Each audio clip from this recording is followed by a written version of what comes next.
afraid also talking to him, you know, and I just gave 2 loons. Yeah, and I gave him Finding each other. I gave him my business card, and I said, you know, hey, if anything ever comes up, give me a call. Yeah, but there was some note that you wrote. I wrote a letter to you, saying that I had been with you, and I said it was great, you know, and if you ever need service in the future. Well, this letter.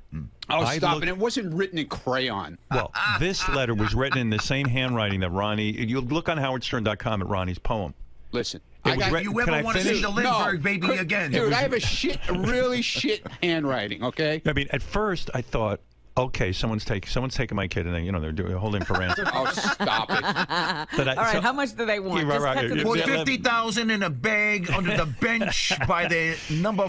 Listen, I brought 2 of your kids home from the hospital. I know you did. I didn't kidnap anybody. I know. Calm down. Said you're not even understanding the joke. I understand exactly what you're saying. I'm not saying you are a kidnapper. Yeah. I'm saying. Okay. Okay.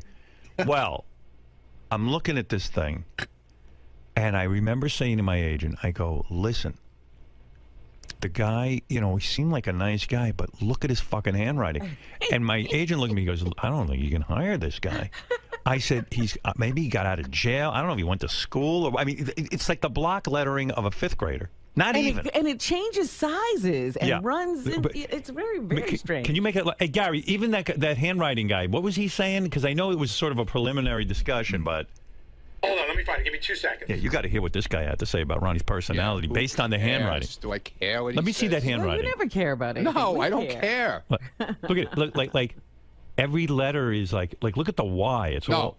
I wrote it big like that, and here's the reason, okay? But why'd you write my letter big like that? I didn't write it like that. You kind of did. No, I didn't. I'm telling you. No, I wrote the letter different? in regular letters, but it was printed because I have the worst fucking script handwriting there ever is. Me and my mother have the worst, had the worst handwriting ever. Well, anyway. Like it's in the family. Yeah, exactly. It's inherited. You can't change it. So anyway, I look at this thing and I said to my agent, there's no fucking way we can hire this guy. He's obviously either deranged or unstable. Oh, stop it. I'm telling you, this was the discussion, I swear on my life. Yeah. I was nervous hiring a guy with handwriting like this. Oh, here's what the expert said. I do handwriting analysis. I see many red flags in Ronnie's handwritten wedding poem. Yeah. The biggest flag is in the heading. The shape of the letter Y, yes, in the word by, has what is called a felon's claw. Because the lower part of the Y has a claw-like shape. People that make a felon's claw will pretend to have your best interests at heart, but will eventually stab you in the back. Yeah, okay. Wow. As soon as someone treats them nicely, they turn on them by doing something detestable. The last person I knew that used a felon's claw was my sister's ex-boyfriend. He ended up emptying a gun into his new girlfriend, killing her in front of her 17-year-old daughter. Wow. There are many other red flags with the sizing, spacing, margins, and pressure of his handwriting. Yeah, look how hard he presses down. Yeah. Presses down, it's a magic marker. He writes angry. Yeah, Howard, be careful. I write angry. Yeah, okay. It's only a matter of time before Ronnie turns on you in a dangerous way. Yeah, well, I guess, yeah. Guy's an expert. 26 years, man. I guess you better watch out. You are nuts. I should have shot you a long time ago. You're overdue. Well, you're way overdue, man. Well, anyway, so my agent had a talk with Ronnie on the phone. He says, the guy's got a reasonable price because a lot of people are trying to milk me because they thought I had a ton of dough. No, he actually called me into his office. Yeah, that's what it was. Yeah. And So, he wanted to look you over. Yeah. I looked at everybody's pricing and I said, you know what? Money rules over crazy. I'm going to go with the guy who's reasonably priced. And that's how Ronnie got his job. There you go. All right. Thank you, Ron. Governor Ronnie.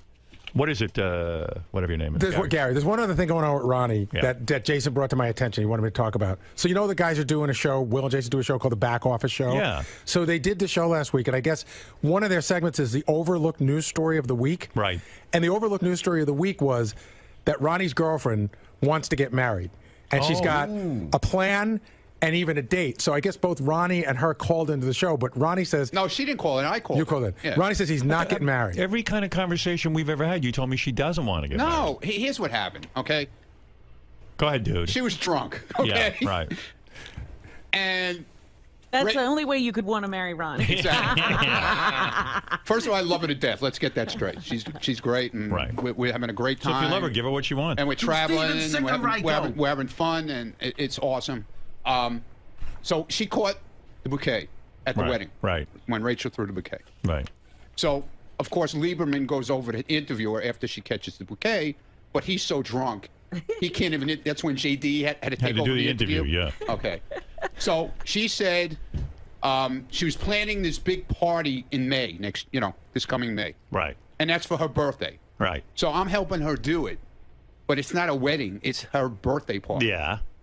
Well, dude, look at it this way. But what she wanted as a gift. No, she's never. Listen, we've talked about this numerous times. But she wants to get married. No, she doesn't. Dude, she said it. Even if she was drunk, she said she wants to. All right, What is it, Jason? But we did. We talked about it, and it's not happening. She knows that. Why not, though? Because I'm not ready for anything like that. I don't know. Maybe. When are you going to be ready? Never. Dude, you don't have that many years left. Listen, I know. Whatever. That's what I keep trying to tell her. Yeah, but why not marry her just to protect her? I keep trying to tell her that. But what about to protect her financially? In other words, so that she feels like she's your wife and she can. Well, I could do that anyway without getting married. Yeah. You know. How do you do that? With a will. Yeah, but you know that shit's up. Well, no, who's going to contest your will? You got to write it in crayon. My millions of dollars. You know? Not millions, but also like if there's any sort of benefit or any kind of like your home or something, you know, then it would be guaranteed to her. But even in the case that, God forbid, Ronnie gets sick. Right. She won't have. She couldn't go visit him in intensive care. Would you want to visit Ronnie in intensive care? No, but you know. But that's true. If you're really in love with her, something to think about. Yeah, I know. You won't make an honest woman out of her? I don't know. I mean, she's certainly proven she's Not right devoted. now. How many years you been with her now? Over 5. Wow. All right. We'll see. You know, he is the catch of the century. I've seen these women throw themselves at Ronnie. No, I mean, he is a century. Yeah. Yeah, okay, Robin. No, he's the catch. You're not far behind. He's the. Fuck some hoes. You're not far You behind. got that right. She's catching up to me real quick. Right. I'll never catch her. She'll never give up the dickie. Yeah, you got that right. Right. Well, all right, Ronnie. All right. A lot of controversy swirling around that. No controversy. Right. I called in and I explained the whole situation to I would love to Jason. hear that. I like Jason's show. It was pretty cool, actually. That's why I heard good things about it. Yeah, A lot it of was people liked a lot it. of cool shit, man. That you. Are you? Someone told me a rumor you're writing another poem. Yeah. I worked on it over the weekend. Yeah. What's this one What's about? the new Dude, inspiration? it's. I don't have a real title for it yet. I'm trying to figure it out. It's about. It's kind of like the show in the hallway type thing. Yeah. What goes on out there in the hall. Would you ever publish a book of your poetry? Yeah, right. Yeah, in crayon. In It's Ronnie's got to handwriting. be in his hand. Yeah, I'm working on it. They I tell you. actually, I'd buy that. Fred asked me to work on another poem. You know, Well, it is autumn. he took. Well, I'm not doing autumn. Oh, sorry. He already wrote winter. It's about the. But he's got 3 other seasons. It's kind of about the show. Ooh. Oh, good. Yeah. I like when you write about the show. Yeah. All right, Ron. Thank you. There he is, Ronnie, the limo driver. He says no marriage for him. Not right now, anyway. Right. Eric, the actor's on the phone, but it's getting fatiguing. He's like, What does he want? I feel bad not picking him up every time, but I can't pick him. Eric, every time I go to the phone, you're there. It's like, and then if I don't pick up, I get all these emails. You don't pick up my phone. And... Eric, you there? Yes, Yeah. I'm calling because of the fact that you shut me down last week when I was trying to request something. Yeah, I know. It's just sometimes it takes so long, you know? Like sometimes I have time to talk to you, but sometimes I don't. And you don't seem to get that I'm doing a show and I have a pace to the show. And I don't know. It's just difficult It with would you. take a fucking retard not to realize that you're doing a show. I realize you're doing the show, jackass. No, you don't, because then you write letters that you know, if I keep you on for 5 minutes, you're like, I only got 5 minutes and I had many things to say. You don't get that I do a show. So then you are a jackass. No, I get it. We sound Then like why are you upset if you get it? Because I get constantly asked by people on Twitter and on Facebook, have you called in today? People want to hear me on regardless if you think they do or not. Yeah, but Twitter and Facebook, I don't care what people say on there. They're just They're your fans, you idiot. Yeah, but I don't do the show by the 5 people who like you. Why am I explaining myself to him? How would he ever understand? When he gets a show to do, he does the world's worst show. Anyway, what can I do for you, Eric? This weekend is coming weekend, your guest for tomorrow is going to be a part of the TNA pay-per-view in Phoenix, Arizona. Right. I would like to be there at that pay-per-view, and I would like to have had Howard TV cover it, me being there. And I would have liked to have interviewed the wrestlers and the female and male wrestlers. I've explained to Eric, I've explained to you before. Some things we cover you doing, and some we don't. Like when we got you that TV show that you acted in, we covered that. One of your worst appearances, it's usually when you're interviewing people. You don't ask controversial questions. You don't even ask interesting questions. Yeah, you don't. When we write outrageous questions about people's sex lives and stuff, you won't ask them. It's boring, and we can't use the material, and it's too much for our budget to go out and cover you if it's going to be that bad. I've explained that. You're not willing to ask questions that are interesting. It's basically an opportunity for you to hang out with wrestlers that you enjoy. Right, to get to meet people you admire. Well, that's not very entertaining for us. Yeah, and you sit there and go, I love you. And then you give them a list of all the movies you've seen them in. Right. I mean, how many times have I explained this? Can I make another point, too? Yeah. Like, you want to be our correspondent, right? So a correspondent we send to things that we think they should go to. You don't want to go to anything we want to send you to, but only the things you want to go to. That's a good point. We need a guy who's going to get in there and ask, funny questions. And we're willing to write you the questions, but you're not willing to say them. He's sort of using the show as like a travel agency vacation thing. Right. Like he really wants to go to this, so he'll say, well, I'll ask questions. Can you imagine if we really did want to cover this event? Like, the hell he'd put us through? Here's the thing.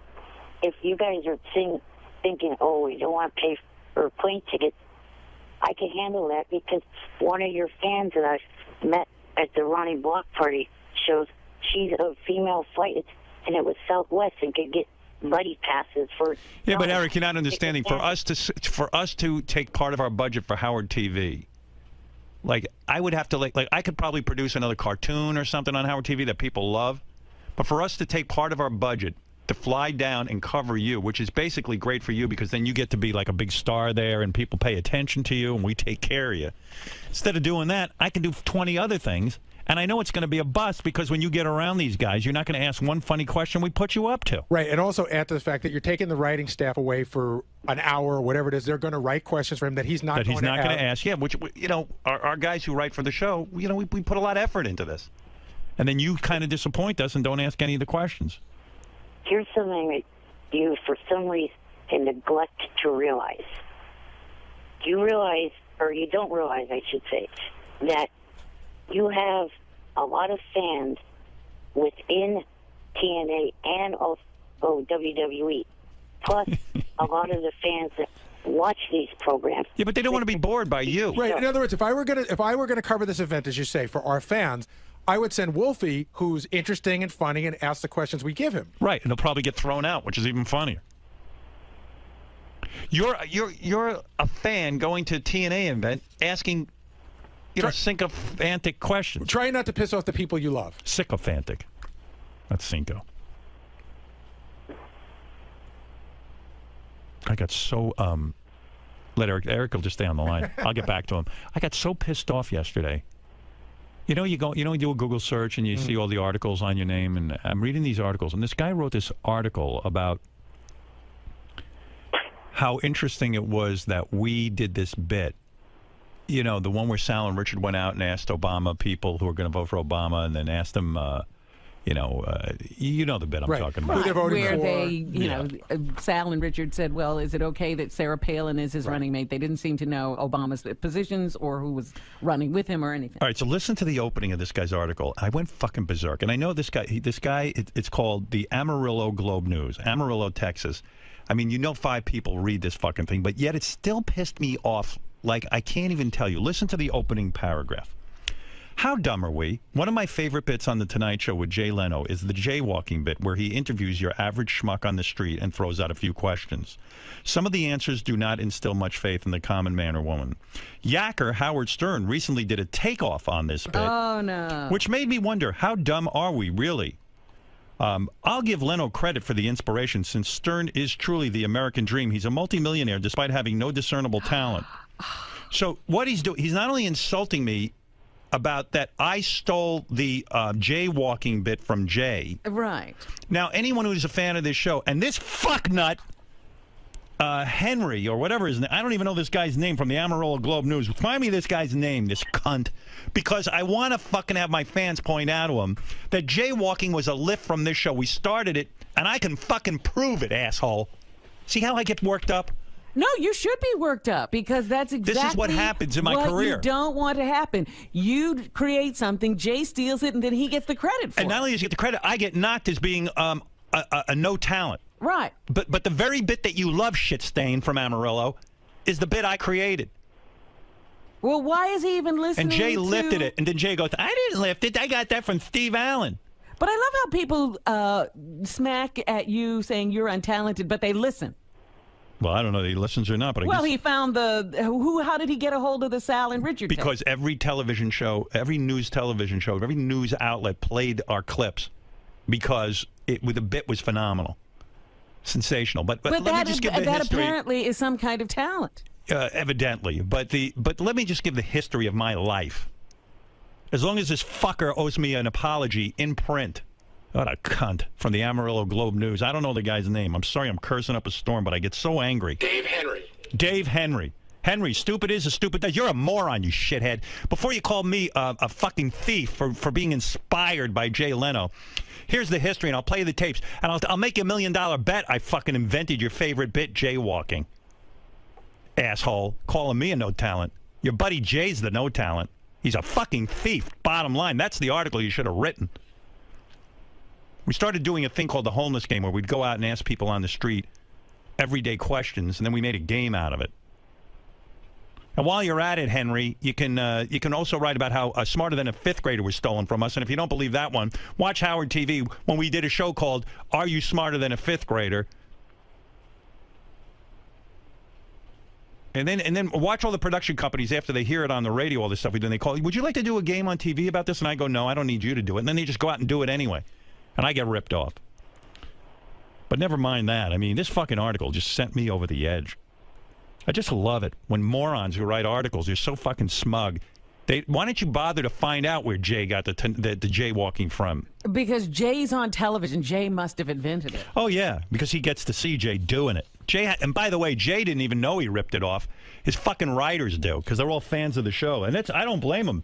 If I was bankrupt from ideas, I'd do the same thing. I'd listen to this show and pick and choose what I like and then stick it on The Tonight Show. What a cunt.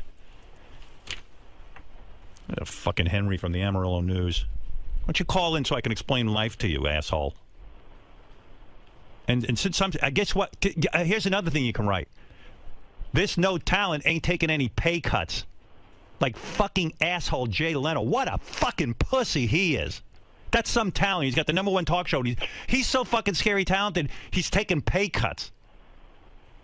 When you're that talented, you don't need to take a pay cut. Nobody's cutting my pay.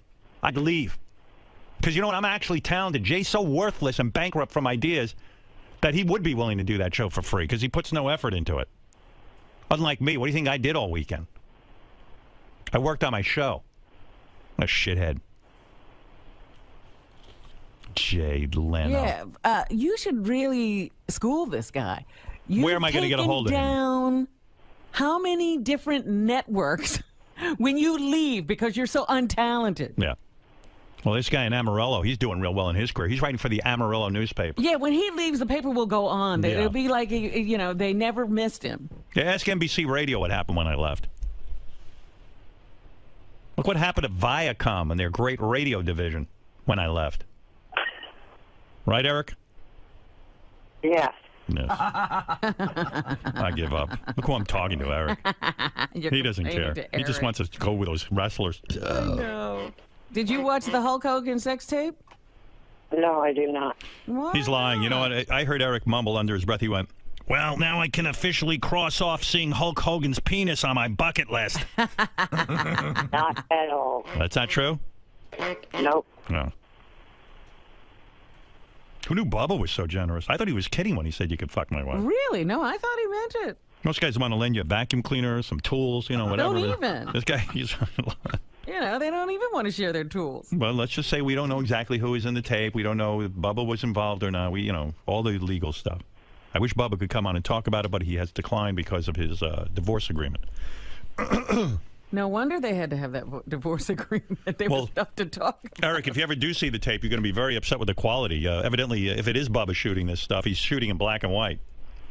Either he's a film auteur or he's got bad equipment. Right. Now, one reason why I was hoping you guys would do this is because I'm involved with TNA right now, trying to get money for your favorite charity, the North Shore Animal League. Yeah, Eric, I just got to be honest with you. For you to go be a correspondent at the TNA event, we just kind of made a determination. We don't think that would be a comedy gold mine. We just kind of feel you go there and you get a lot out of it. You love meeting the actors and you love asking them, wrestling questions because you are respectful to them. But we just don't think we're going to get enough bang for our buck. All right.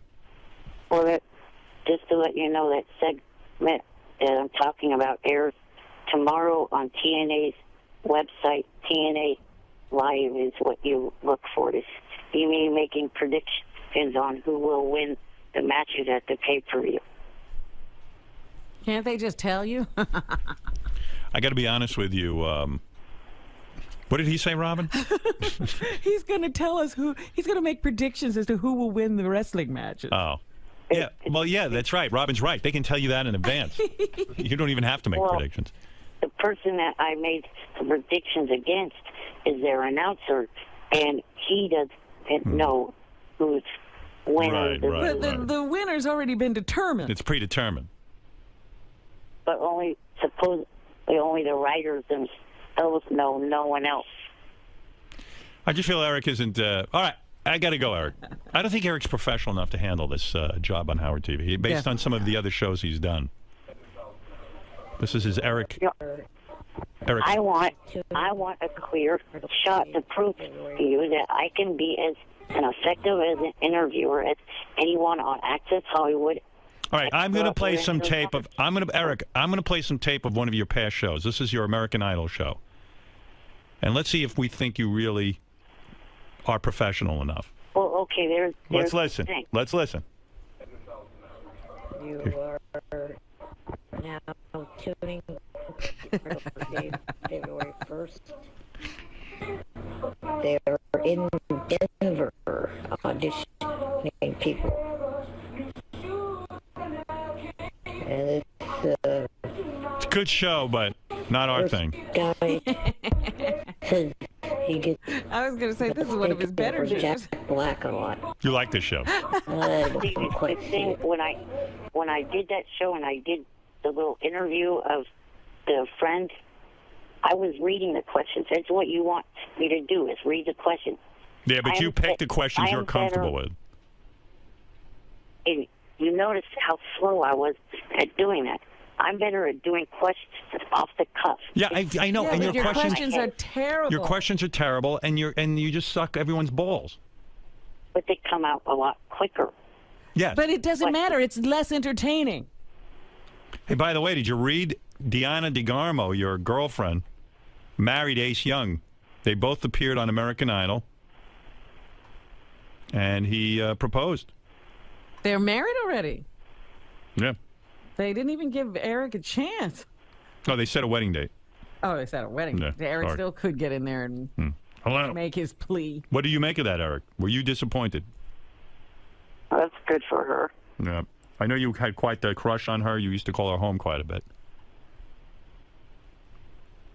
Almost, dare we say, bordering on stalking. No. Wait, Eric, didn't you call her mother? Yes, but that was to try to get her as a guest for this show that I did. And if it was just a guess thing, why did she block you on Twitter, Diana DeGarmo? Because of all the fakes, they were fucking with her, and she confused mine for the fakes. Duh. Right. That is true. All right, Eric, I got to go. The answer is no. We are not going to cover your wrestling event. Yeah, you're showing all, or playing all the bad examples when there's two good examples, one of which Johnny knows of, and then the All other right. is Well, I'm sorry. Shuey I was has going to say, what are the good examples? Yeah, when were those? Shuey on a All right, Eric, I Shuey got to go. I mean, I've already devoted 25 minutes to this.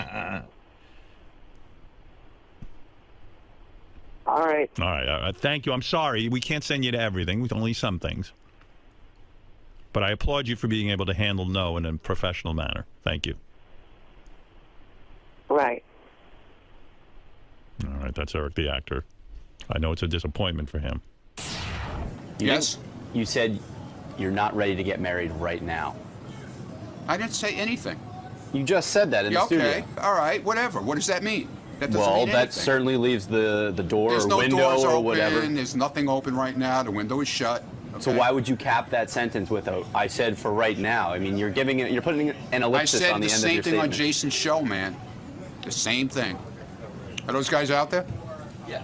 Okay. But why not say never? Why are you subscribing to this never Why say do never? you? What are you so worried? What about you? You got that girlfriend. When are you getting married? Maybe soon. When are you getting married? I certainly have never said never. Okay. Well, I've been there and done that. Okay. So why not Why would I shut the want to door do all the way? Why would I want to do it again? When you go lock yourself in Scott the Why engineer's would I room, wanna you do shut it the again? door all the Why way. would I Why wanna are you do it leaving again? this door open a crack? I was in a relationship for many, many years. Right. A great relationship that unfortunately ended badly, I guess. Consider we're not together anymore. Right. And why would I want to go through that again? Okay, that's fine. When I got what I got now, it's fine. We're having a great time together. I'm not questioning that, though. So I don't know what your problem is. My problem is you're not shutting the door. You're leaving it open a crack. You're saying, I might. Dude, don't put any words in my mouth that aren't there, okay? Well, you're allowing the I never words. said I was getting married again. I never said I would ever get married again. I never did. Even Will said that. If you listened to the show, you would have heard. Ronald. Yeah. Part 2. Go ahead, part 2. Your upcoming poem, currently in production. We have work to about do. the show in the hallway. Real quick. We got people. Real quick. Yeah.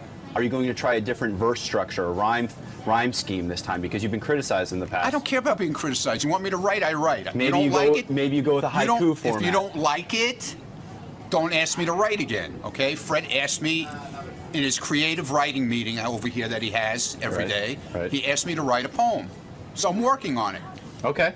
Okay. Will you include people like myself and John Lieberman in your poem? Because you said you were Lieberman's in there for sure. What about me? He's already in there. Believe me. I was just being polite asking about John. What about me? That's what I'm I don't mostly know concerned yet. about. Well, Rob is in it. That I can tell you. We spend every Rob morning. Martin's in it. Why the hell am I not in it? We spend every morning Dude, I'm not together. done yet. I'm not done. I'm working on it. Okay. All right. I'm bringing him. This guy won't let me go out there and do my job. Hey, I just want to point one thing out because we talked about this in the wrap-up show. Yeah. You realize that Jason telling me the thing about Stephanie and me bringing it in is my job. Yeah. Me thinking of it on my own, that's throwing you under the bus. Yeah, but the thing is, I did call in to talk about it. The problem was the clip was bad that we had. Otherwise, I would play the clip. But I'm just saying, you understand that if I just thought of this and I went in, that would be throwing you under the Right. bus. So if it gives me the information as a producer, I have to bring it forward. Oh, I don't give a I just shit. wanted to make sure you No. Because we had a whole conversation about throwing people under the bus. I was there for when it happened. I was listening to the show because it leads into the John Hein TV show, Right. which I'm on. So I made sure that I was listening, and then at the very end of the show, this is when it came up, like 10 minutes to 2. You're such a washwoman. So let's just be clear. We have a job to do. We have guests out there. You will not marry Stephanie. Now, Well, I with think it's George, gonna you be a- must be very gay because there's gradations, and It was very loud. It was very loud. Yes, it was. Yeah. It'll be kind of muted for Richard, come in I here. I think. want to point this at you. I'm not even going to tell you why. All right? Just stand there. Are you ready? Or you could stand by the mic. It's okay. It'll reach, I think. I think I know what this is going to be. Oh, listen to that. Oh, You're my gay. God. The thing's smoking. I suspected There's that. smoke coming out of that machine. Hey, who can we? Hey, you know, while we're doing That's right on Will. while we're doing this, let me ask you, who can we get in here that might actually think that thing works? Yeah, besides George, you know, George still thinks it works. Who can we get in here? Seriously, I want to do it on him right now. Like someone who would be like upset about it. Well, they're listening right now. They should be. Yeah, but maybe there's flattered. somebody around who isn't listening. Where's Ross? Yeah, Ross won't fall for it though. He won't. He actually, I think his IQ is above 89. Well, we don't have Bobo here. Although when we go to a club, I'm not sure. Who the hell? Bobo would have been perfect. Who's running around here would be offended if we found out they were gay? Like we need like. They may be flattered. Hey, can you get Gary the retard on the phone? We could try. Oh, it works over the phone as well? Oh, Yeah, it Eric works the over the phone. midget. Eric the midget. Where's hey, get Eric the actor on the phone. Eric the actor will. Hopefully he's not listening. He's probably listening. He probably. No, maybe he went back to sleep after that. Oh call. yeah. All right. You're such a prankster. Well, I just want to see if it works. It worked on you. You're gay. Oh, yes. Well, There's nothing bi about that. there's no question. Hey, Rob, let me point it at you for a second. Let me see what happens. Oh, okay. Thank you. You're straight. Verification, finally. A lot of people think you're gay. You're not. Hey, Eric the actor, real quick. I've got this device here that tells you whether you're gay or not. Okay? All right. All right. Let me point it at George, for example, and show you what happens. Okay. That means you're gay. Now, pointing at you so that we know that it does That it works? All right. different things. Yeah. Okay, this is at me. Hold on. That means I'm not gay. Got it? Eric, Yes. I'm pointing it at the phone. I just want to know. Are you or not? This will tell us once and for all. Here we go. Whoa. Whoa, wait, let me test that again. That does because he's heterosexual, I thought. Go ahead. That means you're gay. Yep. there Eric, it do you is. have something to tell us? I woke up for this bullshit.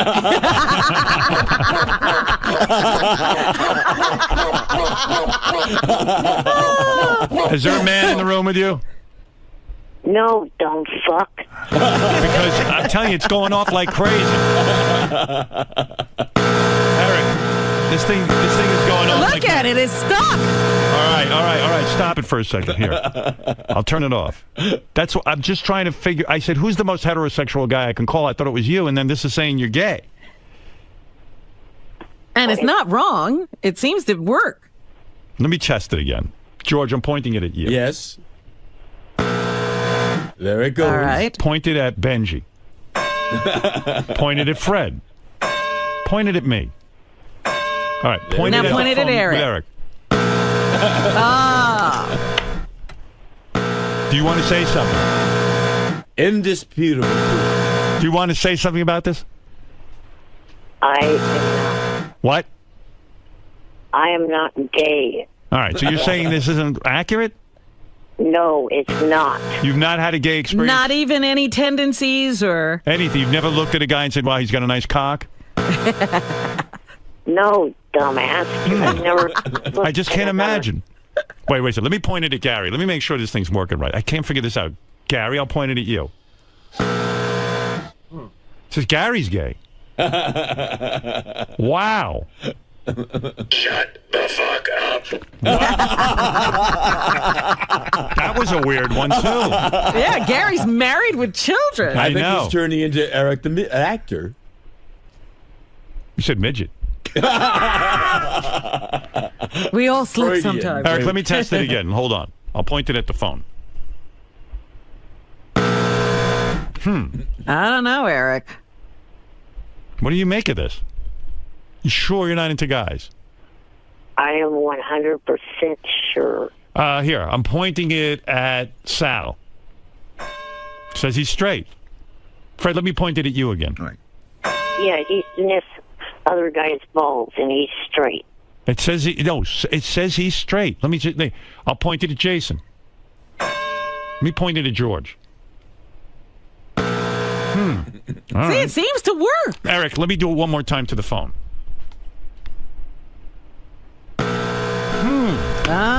Says you're more gay than ever. Not even a little bit straight. Yeah. I can't even turn it off when it goes. More gay than George Takei. There it is. That's the proof. What do you make of it, Eric? Surely there's something you want to say. that you're a dumb fuck. I'm not gay. All right, let me test it again. One last time, because I know Eric isn't. This can't be right. Let me try it again. Well, what's wrong with it? He's speechless. It seems to... let me point it at George. There it is. That's correct. I'm pointing it at Benji. Pointing it at Fred. That's correct. Pointing at Robin. Correct. I'm pointing it at you. Pointing All right, at me. That's correct. All right, pointed at Eric. It's right all these times. There we are.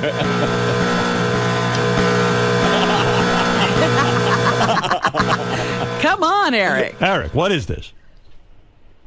Just help me out here. The silence of embarrassment. What it is that dumb fuck Fred hitting the wrong or hitting the sound, and you don't have bullshit. All right, you busted me. All right, Eric, come out of the closet. Actually, We are Eric, on to you. Actually, Eric, you're right. Because look, I'm going to point it at you, and I think I can make it go straight. Watch. I guess I can. No, go ahead. Here. Come on.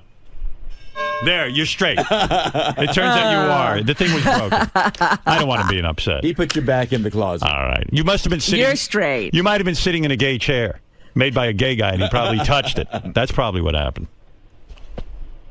We think you're straight. I know I am.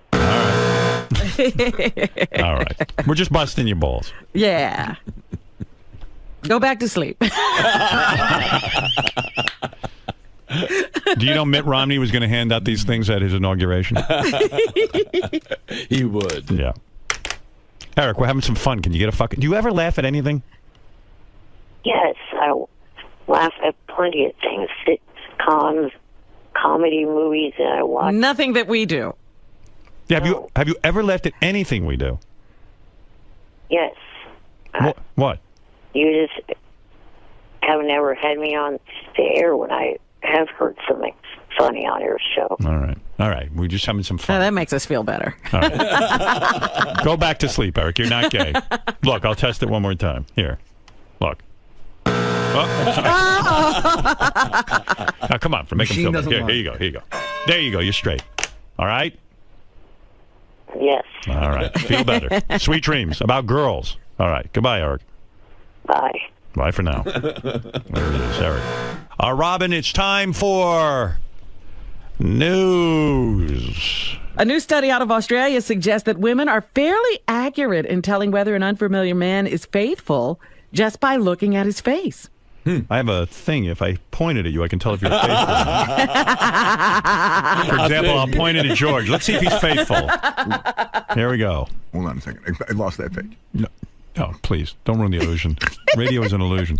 Theater of the mind. I see if I pointed at George to see if he's faithful.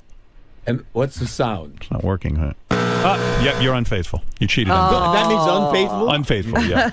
You're unfaithful. It doesn't work then. It's broken. No, I'm telling you. Never look. I'll point it at Fred. Let me point it at Fred. Unreliable. Look. Faithful. Let me point it at Robin. Point it at me. Faithful. Let's point it at you. Unfaithful. Now, how could that be? Didn't you cheat on bread? Because I know the facts. Didn't you cheat on bread? Did you cheat on bread? The machine is wrong. Did you cheat on bread? I did not. You did early on. Well, how far back does that go? How far back? Forever. Forever? Yeah. Well, there was a point where I Let me point it at you again. All. There's a point where I wasn't cheating at all. Like the machine doesn't know that. No, when I was a kid, I wasn't having sex at all. I'm going to point it at you. See if you're a cheater. No, if you're not having sex, I'll point it at Fred, and I'll point it at you. What point in my life is that recorded? Your whole life, whether you're a cheater or not. Here, I'll point it at Eric the actor. Then I know it lies when. Here, I'm pointing it at Eric the actor. See? Now I'm pointing at you. You cheat. I have cheated. Yeah, there you go. The past. So it works. Well, it long caught you. ago. It caught you. Researchers found that women make the judgment on how masculine-looking the man is. Attractiveness was not a factor in women making the link. However, men don't seem to have the same ability when determining faithfulness among women. Well, George, according to this, is gay and unfaithful. The study involved 34 men and 34 women who were shown photographs of adult faces and asked to rate them for faithfulness. The study appears in the journal Biology Letters. So there you go. Women can just look at you and tell if you're going to be faithful. George, I don't know. It did pick up that you cheated. I've been faithful to women who I have been friendly with. Yeah, because you weren't going to cheat on a woman with another woman. That's right. Well, Mr. 𝗪𝗍. Yes, sir. May I ask you about that gay buzzer contraption that was going on today? I don't believe it. It's a fake. It's completely invalid. It's a fake because when it said, well, when it was testing me for being gay, I believed it. That's true. However, when it said that I was cheating on Brad, I knew it was a fraud. That's impossible. Absolutely impossible. And when he told me it goes back decades, well, yeah, decades. Then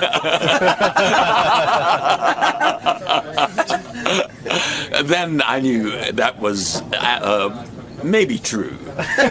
But then if you go even further back, when you're a kid, you're not having sex at all. So I was faithful. So I you saw had no sex. some fallacies in the way this thing operated. Well, I think it needs to be tweaked.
Mr. Munn. Yes, sir. This is a source of sexiness and controversy. Mr. Ken Jennings. What is your mustache? What do you mean, what is it? Oh, I was doing it like Jeopardy. I gave the answer, and then you have to give the question. What is my mustache? No, the answer was... What is your mustache? This is a source of great controversy and Shut sexiness. Shut the fuck up. What is your mustache? We're going to bring in Ken Jennings. I don't like you. Jeopardy champion. I don't like you. I like your mustache. I don't like you. Ken Jennings. Good morning, sir. Hey. Welcome. Yeah, we just moved. Thanks for having me. Good to have you here. Right this way. So, obviously, I've watched you many, many nights in a row on Jeopardy, dominating the competition. But today, you face the great Fred Norris. Whole different ballgame. Different ballgame. Are you aware of who he is? And I know the legend, the man, the legend. So how are you feeling, given all that? I'm a little intimidated. Every time I've heard the segment, I've never heard Fred lose. So I think you might be his strongest challenger yet. Pretty tough road to hoe, though. Well, best of luck. I'm looking forward to a great competition. All right, listen, I'm running late, and I want to definitely get to our next guest. This is the guy who won, it's like over $2 million. It's remarkable. It's a remarkable amount of money. Look at this guy. Genius. I mean it. I watched you on Jeopardy. My father worships you. That's what everybody tells me. Yeah, the old man. My grandma loves you, man. My dad watches Jeopardy like a lunatic, you know. When you hit a certain age in this country, you have to like plan your life around Jeopardy. I don't know what it is. Everybody who plays Jeopardy always says the secret to winning Jeopardy, of course, you got to know your stuff. And it's not so much, the knowledge, but also knowing how to work the buzzer. Right? Buzzer's huge, and you watch the show at home and you see people flailing away on this thing like idiots, and you're like, what is wrong with you? But it's tough. Because Gary described to me, because he's done the Celebrity Jeopardy. Right. You have 3 lights on the sides that you can see off camera, and there's a white light, a red light, a this light, and when the white light goes on, you can buzz in. So if you start buzzing in before... Yeah, you're not getting it, and even worse, you're going to get locked out for like a fraction of a second. So right. if coming in too early is like as bad as coming in too late, and that's what people do, they buzz too early. You won... $3.1 million? something like that. Isn't that amazing? It's crazy, right? Would you sit at home and play Jeopardy and sort of say, wow, I'm getting every one of these? Well, sure, but everybody's good on their couch, right? You know. No, I'm not. I'm not good on my couch. I'm an idiot. I watch Jeopardy and I don't know anything that's going on. Were you of a superior intellect? Was your IQ ever measured? No, but I was good in school. I was the kind of kid that and I was raised in the '80s when Trivial Pursuit was very big. So I grew up on that kind of stuff, and I always loved I would skip. You love school those facts. Exactly. I would skip school to watch game shows. Like I was a huge nerd as a kid. You grew up in Korea. Yeah, that's weird, right? White kid in Korea. My dad was a lawyer living in Seoul, Korea, so I grew up there for like 10 years. And we only had one channel, Army TV, and so it was you had no choice about what to watch. And so me and all my friends would watch Jeopardy after school because that was the only thing that was on. So, right. And you'd sit there and you'd watch it. And, Fred, who you're going to play today, he describes the same thing. When he was a kid, he was sort of isolated. He lived in the sticks. He lived here, but he was still isolated. He's isolated to this day. I'm isolated in this studio. But he describes... By the way, you must know Gangnam Style, right? Oh, yeah, absolutely. Right, because you grew up in Korea. Is Gangnam like the Beverly Hills of Korea? Yeah, it's like the really nice neighborhood. It's like, Park Avenue or whatever. Well, Fred describes the same thing. He would sit and read encyclopedias. Like from the start to the end, he became consumed with information. Yeah, I think people are just born this way. I would sit inside reading, the baseball encyclopedia or Leonard Maltin's movie book, just reading it like it was a novel, which is nuts. And do people accuse you of being a quote-unquote geek or nerd because you sat and read these things? I mean, it's almost like when we're young, education or knowing things is a put-down, like you're an idiot for trying to learn something. Right, yeah, and no, I feel like I sort of avoided I didn't have some wedgie-filled childhood, but to this day, I'll go on, sports talk shows and they'll be like, so you're a nerd, right? So, they hit you with towels, right? And no. People don't understand that this whole nerd jock thing sort of ended, and... Did you stop working? Well, wait a minute, in Korea, weren't you bigger than everybody? Did you learn karate in Korea? They're very good with karate. No, I don't know taekwondo or anything like that. No, it's all elbows over there and knees. That Gangnam Style guy could kick my ass. Ever eat dog in Korea? I have eaten dog once. It's a delicacy over there, right? Yeah, there's like restaurants just for dog, and they'll have the dogs tied up out front. It's like picking your lobster. Right? Really? No. Is that the way it works? I don't think you go to the tank and pick your dog, but they do have the dogs tied up out front, and that's going to be a poaching dog place. Wow. Did that freak you out as a kid, or is it just so normal? It's just there? normal. You're a kid. This is what they do. You didn't get sad when you saw the dogs and go, "Oh my God, that's such a beautiful little pet," or something? They're sort of ugly little hairless looking dogs. I see. That's what you. How does it taste? Is it like chicken? No, it's really not good. Like even if you didn't know what it was, you wouldn't be into it. Why are they so into that? I guess because they don't have a lot of food over there or something. I don't know. It's just a tradition, Like it's different cultures. Somebody decided to eat dog, and so they still eat dog. Do they Parmesan it or? What do you do with dog? Fricassee? Right. Put some peanut butter and jelly on it. It's like a soup. I don't know why that would be the way to eat dog, but it's a soup. Do they have pets over in Korea? Oh yeah, there's in addition to the dog, that kind of dog you eat, there's dogs that are it's very popular right now. It's sort of a status symbol to have a dog for as a pet. As a pet, yes. Not to eat it. Right. But unless you get carried away. Sort of like George Clooney with his pot-bellied pig. I'm not going to eat this one. Yeah, the other one yet. This one's in the house. Yeah. It's funny. My wife is doing this TV show with animals. Real quick story.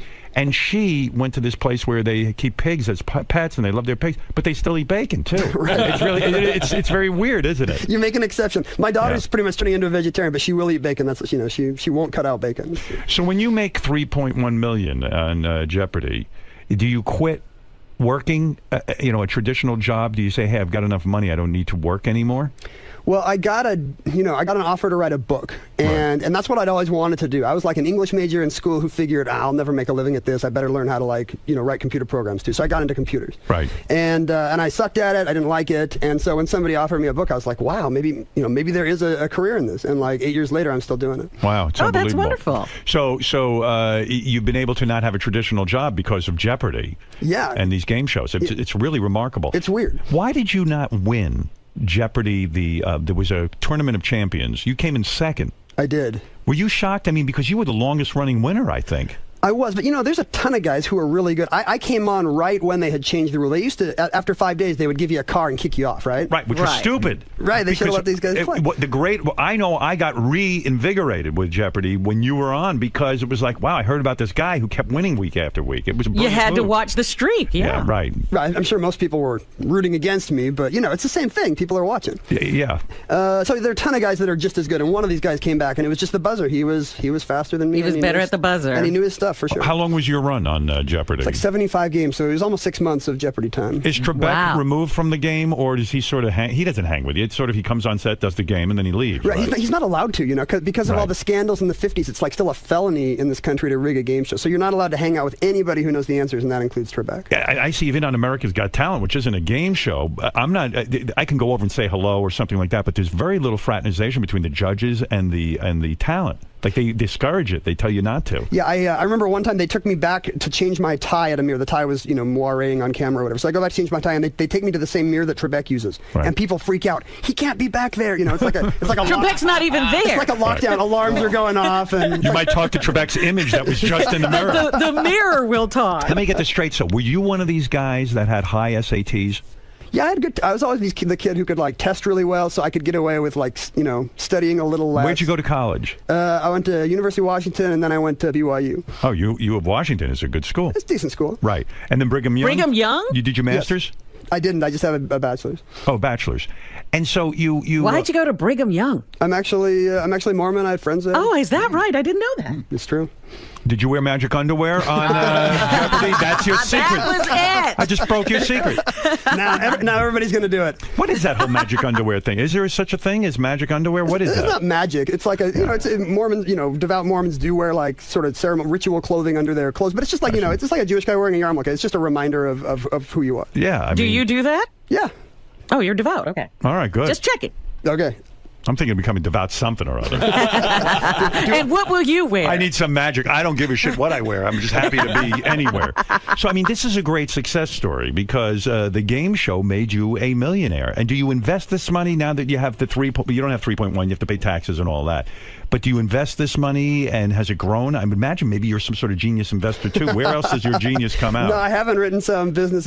All this money was before the economy crashed, so I don't think I have it all anymore. But yeah, it's pretty boringly invested for, the kids' college and retirement and stuff like that. Right. It's not like I lost it all on that one-handed blackjack or strippers. But I bet a lot of people think you're like this way richer than you really are. Yeah, it's not like, screw you money, I can't go live on an island somewhere. I don't think Fred stands a chance against you. Well, every time I listen to this segment, Fred wins handily, so I'm pretty nervous. But he ain't playing you. You're a whole different deal. And you even say you're not a genius. You weren't you weren't valedictorian of your school. No.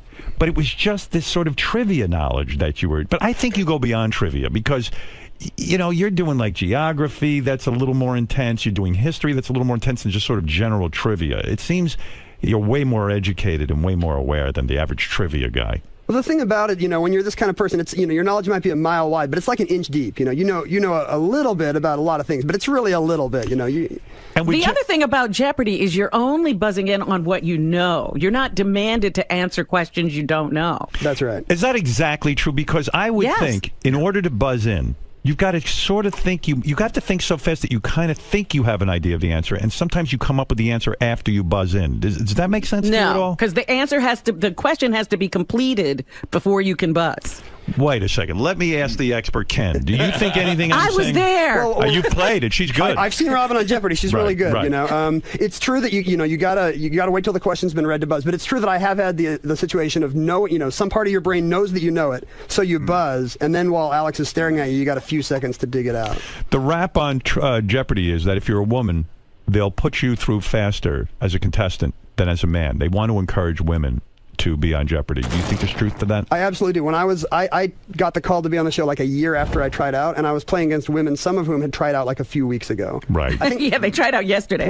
Because why? They feel it's important to have a balance. They want a balance. Yeah, they want a woman on each show, and I think they don't have as many trying out as they would like. Now that the tryouts are online, I bet they're getting a lot more and better women contestants. Are you able to go back on Jeopardy at all, or are you considered retired because you had your run? What are the rules? It's sort of one to a customer. I guess I could wear a disguise, handlebar mustache. Why not? Yeah, good. Do an accent. Sex change.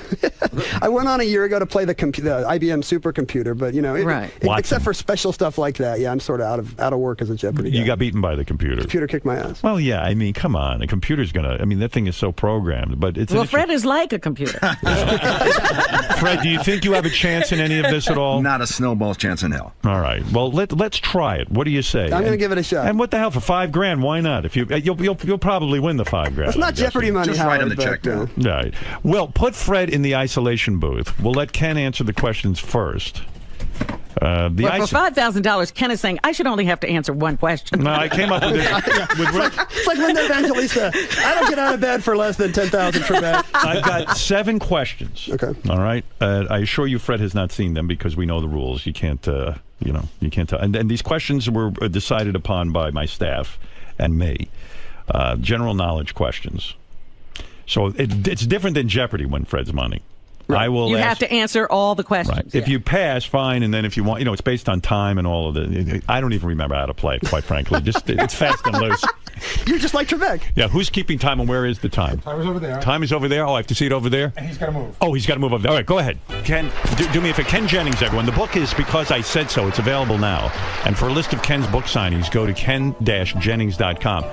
And Ken, what is the book? I mean, it's a book of trivia? It's sort of a trivia book. I got kids now, and it sort of debunks all the things that parents tell their kids without knowing if they're true. Like, don't go swimming right after you eat, or if you swallow your gum, it'll stay in your colon for 7 years, or, Right. Which of these things are actually true? So. And you wrote it yourself? I did, yeah. Wow, well, it's my congratulations. Fourth book.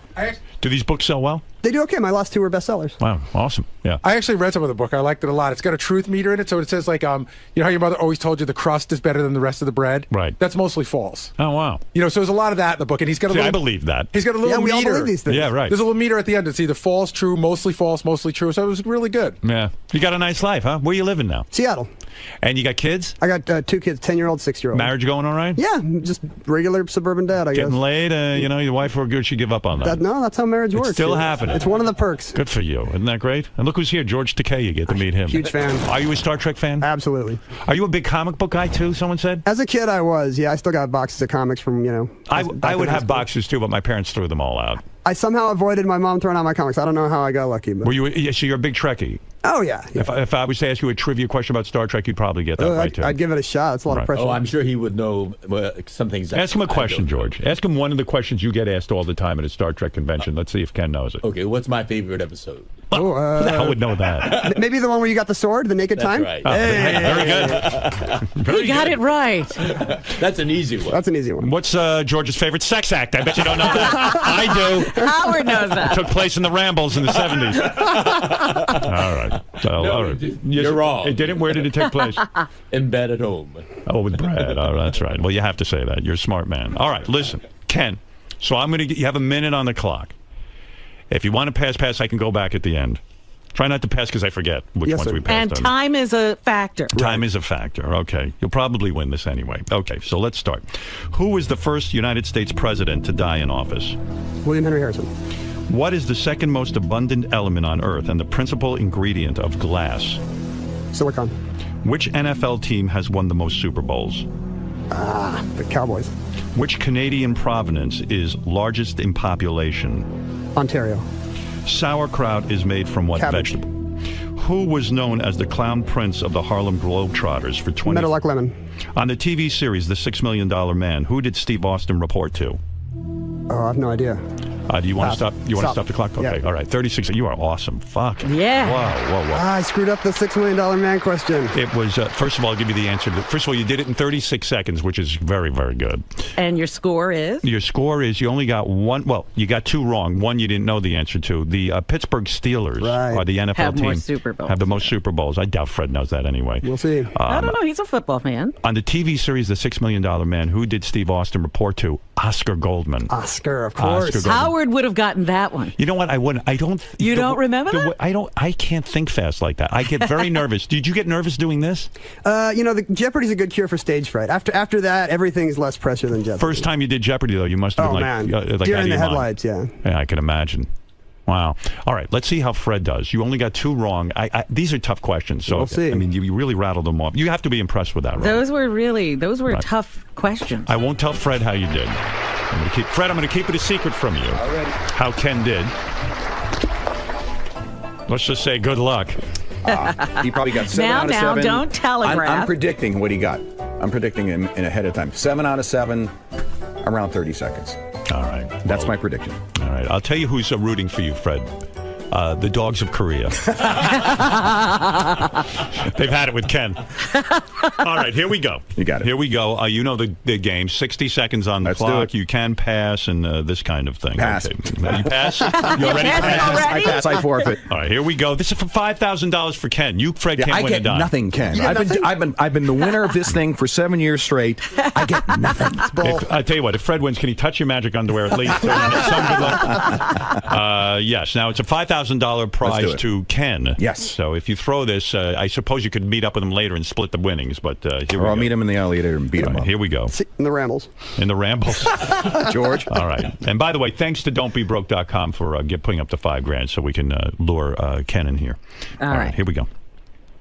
Who was the first United States president to die in office? Lincoln. What is the second most abundant element on Earth and the principal ingredient of glass?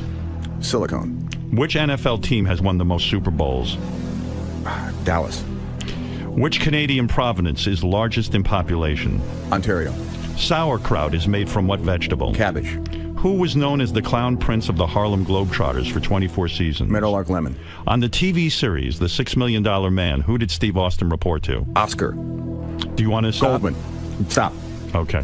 Wow. Wow. That was nice. Wow. Look at that.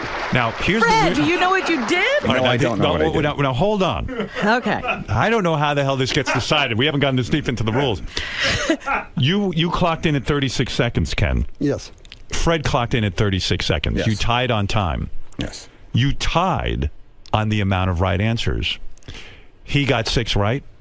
5 right, and you got 5 right. The 2 you got wrong. The first United States president to die in office. It wasn't Lincoln. I know it's that. Harrison, Right. William Henry Harrison, which you got right. I blanked out. Yes. The second one that you got wrong was what is the which NFL team? I knew I got that wrong. All right, so Ken got that wrong too. It is the Pittsburgh Steelers. Right. But they got I it should've wrong the known same way. They Steelers. both We said both said Dallas. Cowboys, Steelers. yeah. Wow. Well, because America's team America's in the team. 60s was Dallas. I forgot that it was Pittsburgh. Gary, is this a tie? It is. It is a tie. Because there's no way to.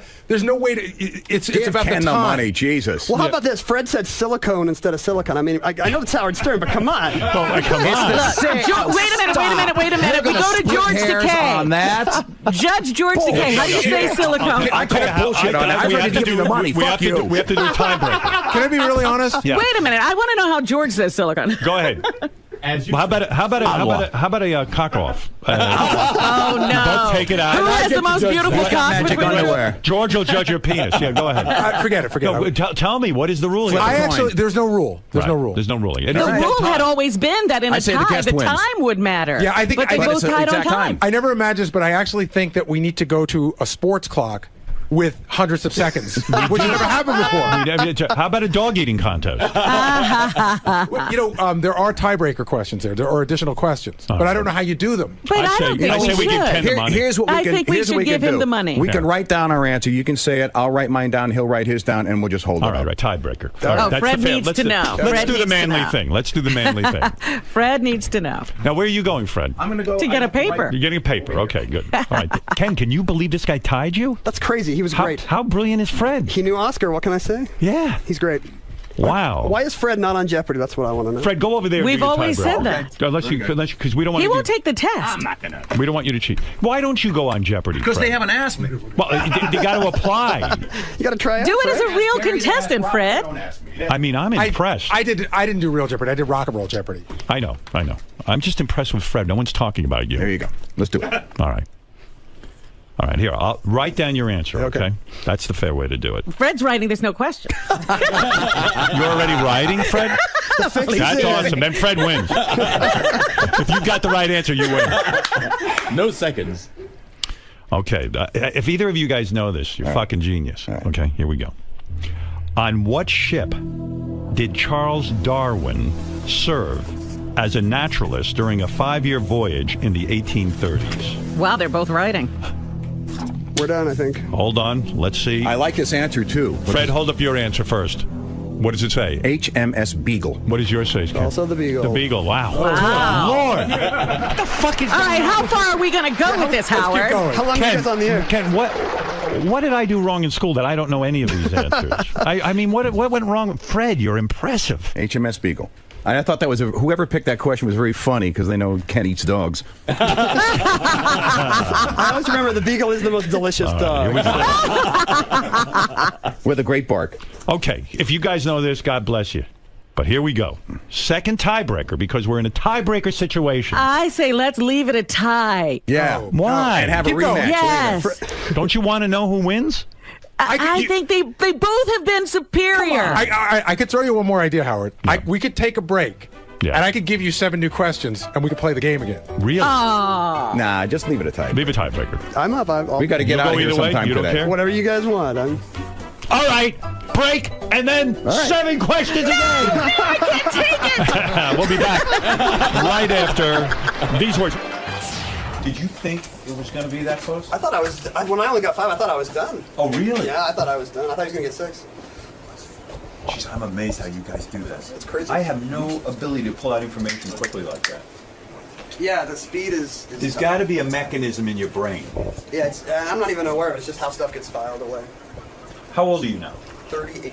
Do you notice any diminishing of that? You do? Yeah, it was 8 years ago I was on Jeopardy. I was better then. So you think you were in your prime when you did that? Yeah, good thing I went on young, I guess. Wow. Yeah, because I know that. I don't feel as quick. Starts to go, right? Yeah. That's sad. But I was never like you guys, where I could pull out that kind of information. That's good. You got an alibi when you know. Yeah. As you get older. Yeah, I used to be able to do that. Okay, so let's try this again. We're sitting with Ken Jennings. We're talking.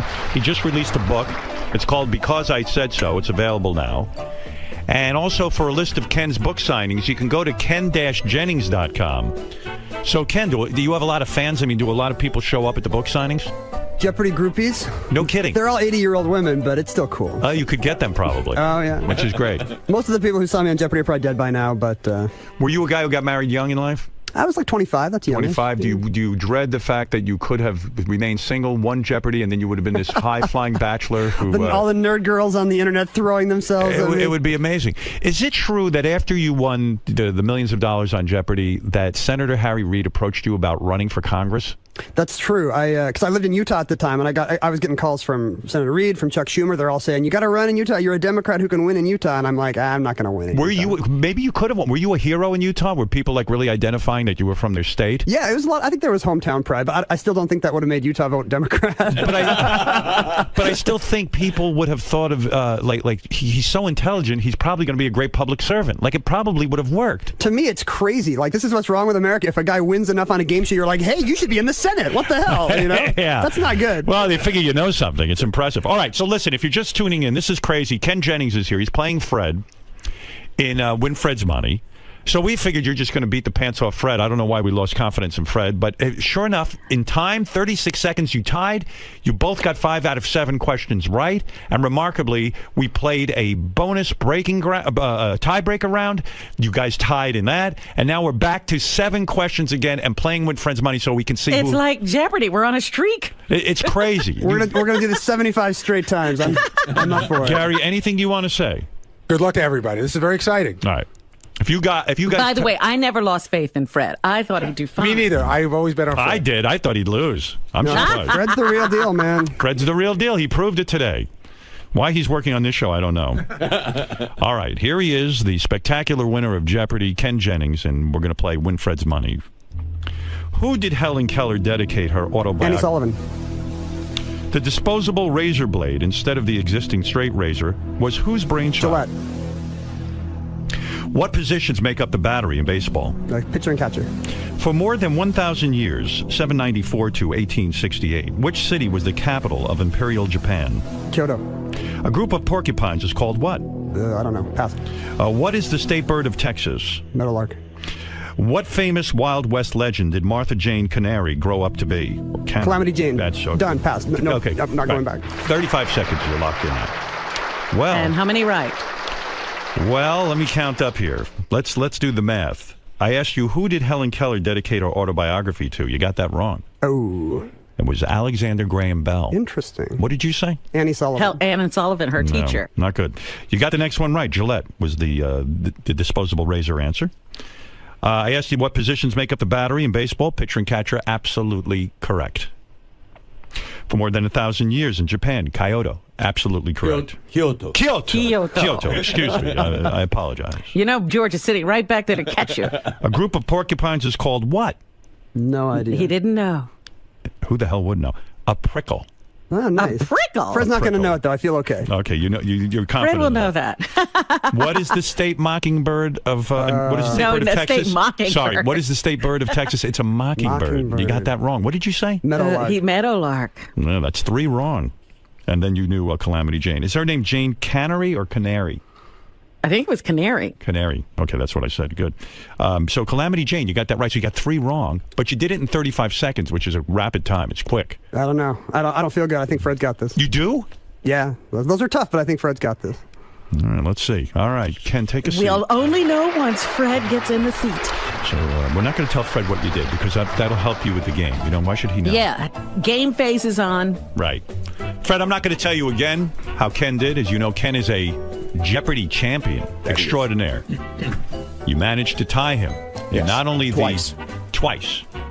But now we're into the 3rd round. All right. We all want to know who's going to win. There are 0 seconds on the clock. Congratulations, Ken. I don't think my heart can take it. All right. Robin, very nervous for some reason. Too much suspense. Here we go. Who did Helen Keller dedicate her autobiography to? And, oh, fuck, I can't remember her last name. Go ahead. The disposable razor blade, instead of the existing straight razor, was whose brainchild in 1895? Gillette. What positions make up the battery in baseball? The infield, the pitcher catcher. For more than 1,000 years, 794 to 1868, which city was the capital of Imperial Japan? Kyoto. A group of porcupines is called what? A herd. What is the state bird of Texas? State bird of Texas, Roadrunner. What famous Wild West legend did Martha Jane Canary grow up to be, or Canary? Annie Oakley. All right, do you want to go back to anything? Stop the clock. You're at 47 seconds. Our friend Ken did it in 35 seconds. He got it. And you got 4 wrong. He got 3 wrong. So he is the winner. He is the winner. Very close. Very close. I'm not embarrassed. No, I'm not embarrassed. You should go hang your head in Are you kidding? Go home. Why should you be embarrassed? Ken, what do you think? That was no, he did great. That was amazing. Yeah, but you beat him, and you are. Those were really, really tough questions. You are more arrogant than ever, aren't you? No, You beat Fred. You won Fred's money. I got to say, this was more exciting than winning all those games of Jeopardy put together, but I'm still humble. You know, you are a great champion. I see how you don't crack under pressure. And, you know, I was saying to you in the break, the way this information comes to you so rapidly has got to be a genetic thing, like that you and Fred share. Because you not only have this information, but you recall it you like that. You pull it up, yeah. And I asked you during the break, I said, how old are you now? I'm 38. 38. When you were on Jeopardy, you were what, 30? 29, 30. 29, 30. Does that ability to pull information out quickly diminish as you age? I think it does. I feel like I'm a step slower than I was then. So you feel you were in your prime at 30? Right. 29, 30, like it was amazing. We need to get me and Fred, like 29 years old. That would have been great. That's right. By the way, I didn't tell you this. Fred is not human. He's a robot. And he has I tried to tell him. So to beat a robot is pretty good. Yeah, this time beat the computer. Yeah. Well, you got to give Fred credit for being older as well. Well, if it's true that I don't have to take any pity, George. Fred, you're not 31. Fred, do you feel time diminishes that ability to recall? You know what? It really, really does. Because you do feel that? Absolutely. Because there are times now when I'll go, you know that thing, the remote. And you can't quite pull it up. I see with my dad. My dad's nice. Every minute he's like, who's that guy?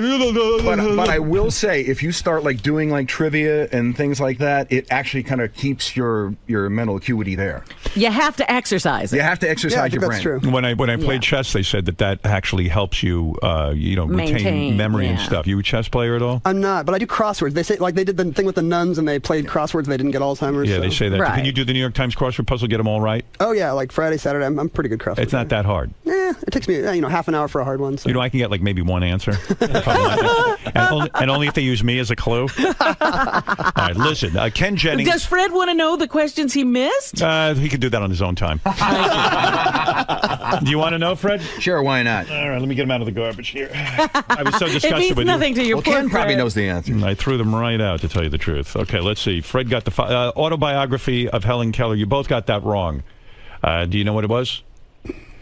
Alexander Graham Bell wrote the. She dedicated the autobiography. dedicated it to I would have him. thought she dedicated it to the lady that showed her how to. Ann Sullivan is what you were looking for. You both gave the same answer, but you both had it wrong. Right. Gillette, you both got that right. Pitcher and catcher, the battery in baseball, I would have had no idea of that. You both got that right. 𝗪𝗄𝗄. Nice. Correct. You both got that right. Both of you did not know what a group of porcupines is called. It's called a prickle. A prickle? No shit. Yeah. I thought it was something cute. I was going to say a pack something or herd. You both fell apart on the state bird of Texas, which is a mockingbird. You didn't get that right? Really? Yeah. I thought mockingbird was Florida, but I guess they share birds. What bird did you say it was? He said a roadrunner. A roadrunner. Oh, okay. And the last question killed me. Ken got right. You did not. It's Calamity Jane. Yeah, I thought you'd get that one, Fred. You know what? Because Annie Oakley was. I don't think that was her real name either. So it was a good guess, by the way. What famous Wild West legend did Martha Jane Canary grow up to be? That makes sense. That's Calamity Jane, and Ken pulled that out of his ass. There you go. And if you're smart, you'll wear magic underwear. You would have won. Ken, proud of you, man. Thanks for having me. That was fun. And it gives me hope for the future that there are guys like you running around, you and Fred. It's awesome. And they're not running around in the future. They're running around now. It shows you there are still people around who have this kind of when we're gone, we're gone. You know, genius. The $5,000 prize that you won, Ken. Again, more money in the pot. And Ken Jennings' book, Because I Said So, is available now. It's sort of a mix of trivia and it debunks myths and theories. Myth busting about parenting crap. Yeah, for example, the crust in the bread isn't any more nutritious than the you know who the told rest me that? of it. Ralph got a hold of me. He goes, you should just eat the crust. You should just eat the crust. And I've been doing that ever since. You've been taking crust off the bread and just eating it? Yeah. You're saying it's the exact same nutritional value. Right. It's it's the same stuff in the rest of the bread. It just got cooked a little more. Give me another example of things Ralph has told me that aren't true. I don't know. Let's see. They say that your parents always say don't sit too close to the TV. That's bogus. Your eyes are fine. It doesn't matter. Is that right? It doesn't ruin your... Because sometimes when I'm watching even my mini iPad and stuff, I worry maybe my eyes are getting... You'll get temporary eye strain, but if you just look away, it goes away. There's no permanent problem. Right. And there's no radiation coming off the TV or anything? Nothing. You're fine. Oh, I'm going to sit close to the TV. Yeah, there you go. just like Quentin said, watch it on your iPad mini right in front of your... Give me one more. I love these kind of things. One more example from your book. Can you think of one offhand? Yeah, your parents always say...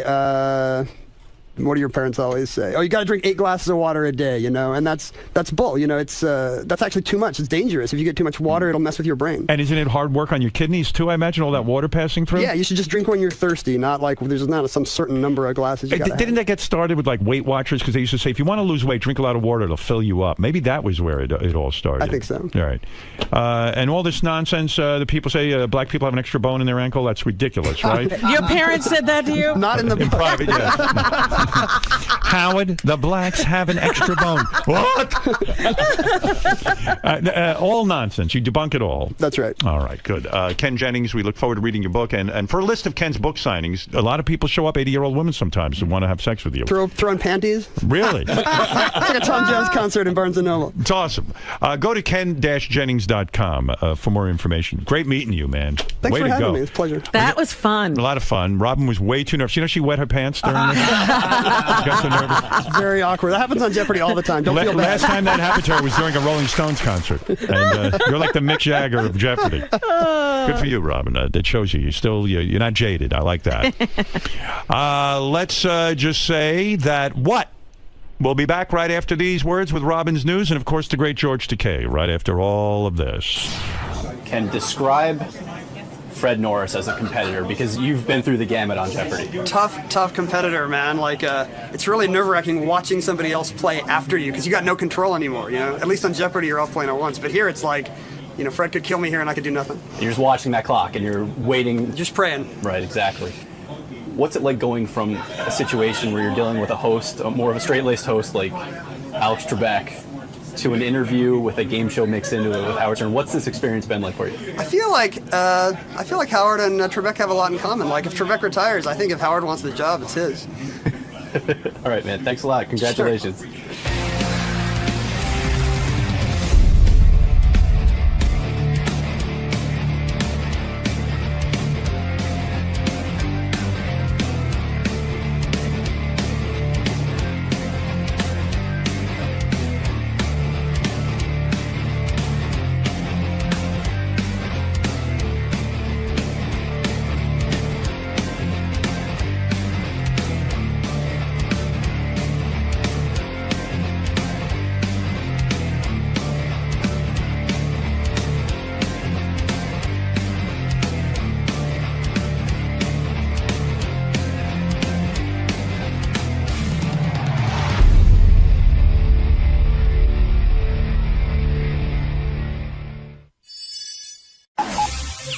This is the best of the wrap-up show. A recap and behind-the-scenes look with John Hyde and Gary 𝗏𝗏𝗏𝗏. The best of the wrap-up show begins now. Hey, it's Gary 𝗏𝗏𝗏𝗏. On Monday's wrap-up show, we talked about having the game in, what a great guest he was, how pissed off my son was that he couldn't come in to meet him, how the game told me I fucked up by not letting him come in to meet him, and then people took a bunch of calls and said, why is a white kid from Connecticut acting so black? All on the wrap-up show. Gary, I know Lucas was just hounding him to come in so he can meet the game, and Gary said no, and like any other teenage kid, if you have them, they'll keep asking and asking and asking, thinking that eventually you'll wear down. And Gary, like me, is a pretty nice dad and will try and do all they can for your kid. But at a certain point, you got to say no, and Gary did, and got to hear about it when the game came in. It was a topic of a conversation. First of all, I've told Lucas, there's two people that if they ever come on, he can come in, which is Eminem and Jay-Z. He wrote book reports on Jay-Z. So. But even that, it depends on what's going on. So it was a school day. I have a long day here today. Like if I'd have brought him in, he's done. Now what am I going to do with him the rest of the day while I'm going to lunches and having meetings and stuff like that? But the answer was no. And I'm telling you, John, I had this conversation with him no fewer than 7 times from Thursday to Sunday. And so yesterday while I was on the elliptical, he came to me and I snapped at him.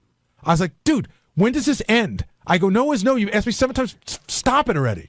Did he stop? He harumphed out of the room. And then he went upstairs and he told Mary that I was a dick. Or something like that. That I was being a dick. Hey, Mom, Dad's being a dick? Something like that. Dad's being a jerk. Now, do you feel bad after today, considering the way it went down? No. Here's 3 unknowns. Well, here's 3 things. First of all, I didn't want to take him out of school. Second of all, like I said, I had this full day. But most importantly, I don't know the game. I've never met him. I don't know whether this is something he's amenable to or he might be annoyed by. Howard's very protective of his guests. You don't let people come up and take pictures. Now, I could have called Howard over the weekend and said, hey, Lucas is really into it. And I know that Howard could have worked it into a bit. Like, hey, I got a kid here who's a big fan, and bring him in. But I just didn't think this was the right day to do it because I didn't know the guy that well. And I also, like I said, he needed to be at school. Were you surprised Howard even brought it up? I was shocked. I mentioned it to Howard in passing this morning for like a second.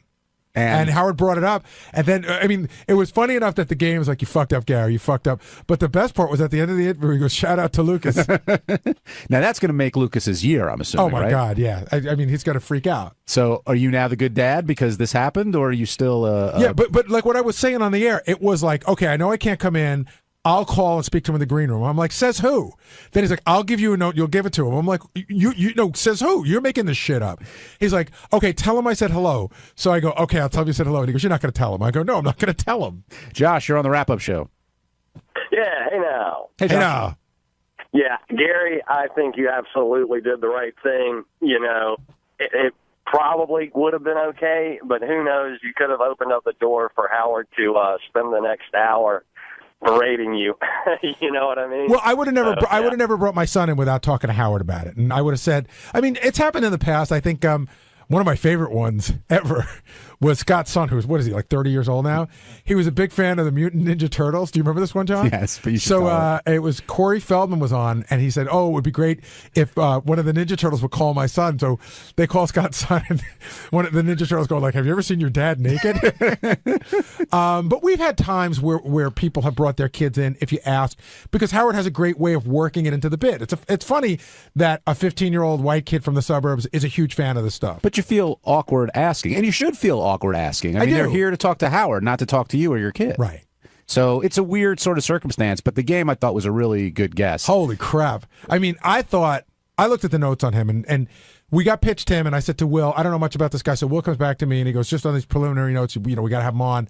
So Will's full notes were, murders and drugs and gangs and everything. But when he talked about what it's like to get shot, I knew he had Howard. Yeah. Howard loves that stuff. Well, he was a fantastic guest. He was very honest. He was very blunt about a bunch of different things. But not just the game, but when rappers come in, they have this level of respect for Howard that you can sense. I was talking to the woman from the record company. Howard has... The reason why I think rappers love Howard, and most rappers do, is because Howard's seen as an outlaw. And I think they see themselves sometimes as outlaws, working outside of the confines of the music business. And Howard's the ultimate outlaw. Howard's been doing it for 30 years, was doing it when they were kids, telling the FCC to go fuck themselves. That's their perception of Howard. And the game, no matter what Howard threw at him, he had an answer for it. Whether it was his upbringing, dealing with jail, getting shot, dealing with confrontation. And Robin brought up the point, it seems like you still deal with it the way you did when you were growing up. And he's like, yeah, it works for me. And at a certain point, I thought he got a little pissed off at Robin. Did you sense that? A tiny bit. I also like the whole thing about, hey, are you going to see somebody? Going to see a shrink? It's like, yeah, I did that when I was like 12. Dan in Cincinnati, you're on the wrap-up show. Gary, you should be ashamed of yourself for raising a wigger. Did he wear his baseball cap sideways and his pants halfway down his ass? No, he doesn't do that. But he gets in the car and he says, "Can I plug my iPod in?" And I'm like, okay, I'm going to try to be the good dad. Some days I can't take it. He plugs it in, or he puts on Shade 45 or Hip Hop Nation or any of those stations, and it's like, even my brother was joking around when his son went through it. It's like, how many N-words, fuck yous, and blow me's does this song have? Yes, Steve Bernard. Yes, as a former wigger myself, Gary, it's very hard to raise a white kid in the suburbs and not have him go that route. But what is that? Like my older son, he buzzed right by that. I don't know, but me and all my friends, for us, it was like Dr. Dre and Snoop Dogg, and we loved it and thought we were black and talking about NWA and all that stuff. And I don't know, it's just something that you go through. I know, and it really is. Like, I try to be the cool dad in the sense, like, I'm not big on language in the sense of I don't want him to use bad language, but I'm not one of those people like, oh, you heard the F word, that's it, it's all over for him. So, we get in the car and it really is like, fuck you, nigga, blah, blah, blah, blah. And I'm like, God, It's got a good beat, though. On the other hand, he's turned me on to some good music that I would not usually listen to. Who else around here do you think went through that stage? Well, we know Sal did. Yes, Sal may still be in that stage. Right. He was Cool the Candy Rapper, and he was the head of the Beastie Boys fan club. What was the name of it again? Like Ultimate Beast? Beastie Nation. Was it Beastie Nation? Oh, Sal, tell us. John Lieberman? Probably. Teddy. I would think Teddy would be. I swear I was not. No. Never? I told you, I liked The Chronic. That album was good, but my parents wouldn't. My father would literally hit me if I listened. I believe Will Murray. Yeah, somebody told me Will Murray. That is a shocker, right, Ted? Will gets down with some rap, and JD too. The two of them, they know their rap. Yeah, JD does. Jason, I know Jason's a big Jay-Z fan now. Anybody? You, John? No, I never went through that phase. Although I guess I like Run DMC and De La Soul and bands like that, but I never took on the whole persona, I guess. But yeah, I want to hear what those guys have to say. Did Scott Salem ever go through a phase like that, you think? That music had not been invented when he was a kid. 888. Scott was a big fan of race music. Lewis, you're on the 78. You're on the wrap-up show. Hey, Lewis. Hey, what's going on, guys? Hey, I was just wanted to congratulate, Gary on not letting his kid, going in there with the game and all that shit. Because, I'm getting tired of all these little white kids listening to this rap music and thinking they're gangsters out here, I live in the South, and we got an epidemic of these kids, out here thinking they're black, trying to pretend they're from the hood. And it's like, dude, you live in a rich area, and then you act like an asshole out here. They're going to get shot, They're going to get shot when they meet real dudes that don't play around, and it's a good thing that Gary doesn't push that. On top of that, y'all need to stay away from that, believing that, teaching that Eminem is like the king of rap, because he's totally lame. He cries about his mom on his records. That's fucking lame. And this whole epidemic of white kids thinking that he's the best rapper is even worse too, So, and another thing, just a quick thing, as far as that Mexican singer that died, I wonder if this is going to affect Howard's thoughts on traveling, because that girl actually died traveling to host the show, The Voice, the Mexican version of The Voice. And she was actually going to film that. That's why, and they told her not to go. I think there was bad weather, and she flew over there, and that's how she died. So I'm curious to find out if that's going to affect Howard and his whole AGT things and traveling and shit. So Lewis brings up two topics. I'm not even talking about the second topic. Yeah, the second one I don't think we're going to broach. But the first one, are you concerned that you're not raising your child right? No. Based on what Lewis has to say here? I think I find this like any other kind of music that you're into. It's like a phase that you go through. Like I was into rock music when I was a kid, but I went through the punk phase That's how old I am. And so I wasn't a punk, but you go through that stuff, and it's just like, I don't know. I don't think it's a big deal. He's into the music. He goes to school. He's not taking on some crazy lifestyle. He's not wearing colors and carrying a Glock. Will Murray, Gary found it very surprising that you're into this type of music. Tell me about it, Will. Oh, no, absolutely. I think, like you guys were saying earlier, every kid goes through it. I think my age and moving up. Yeah, one of the first albums I ever got was 2 Live Crew, Boys in the Hood, Ghetto Boys, NWA. See? Will's there. Early Ice Cube before he became an enormous pussy.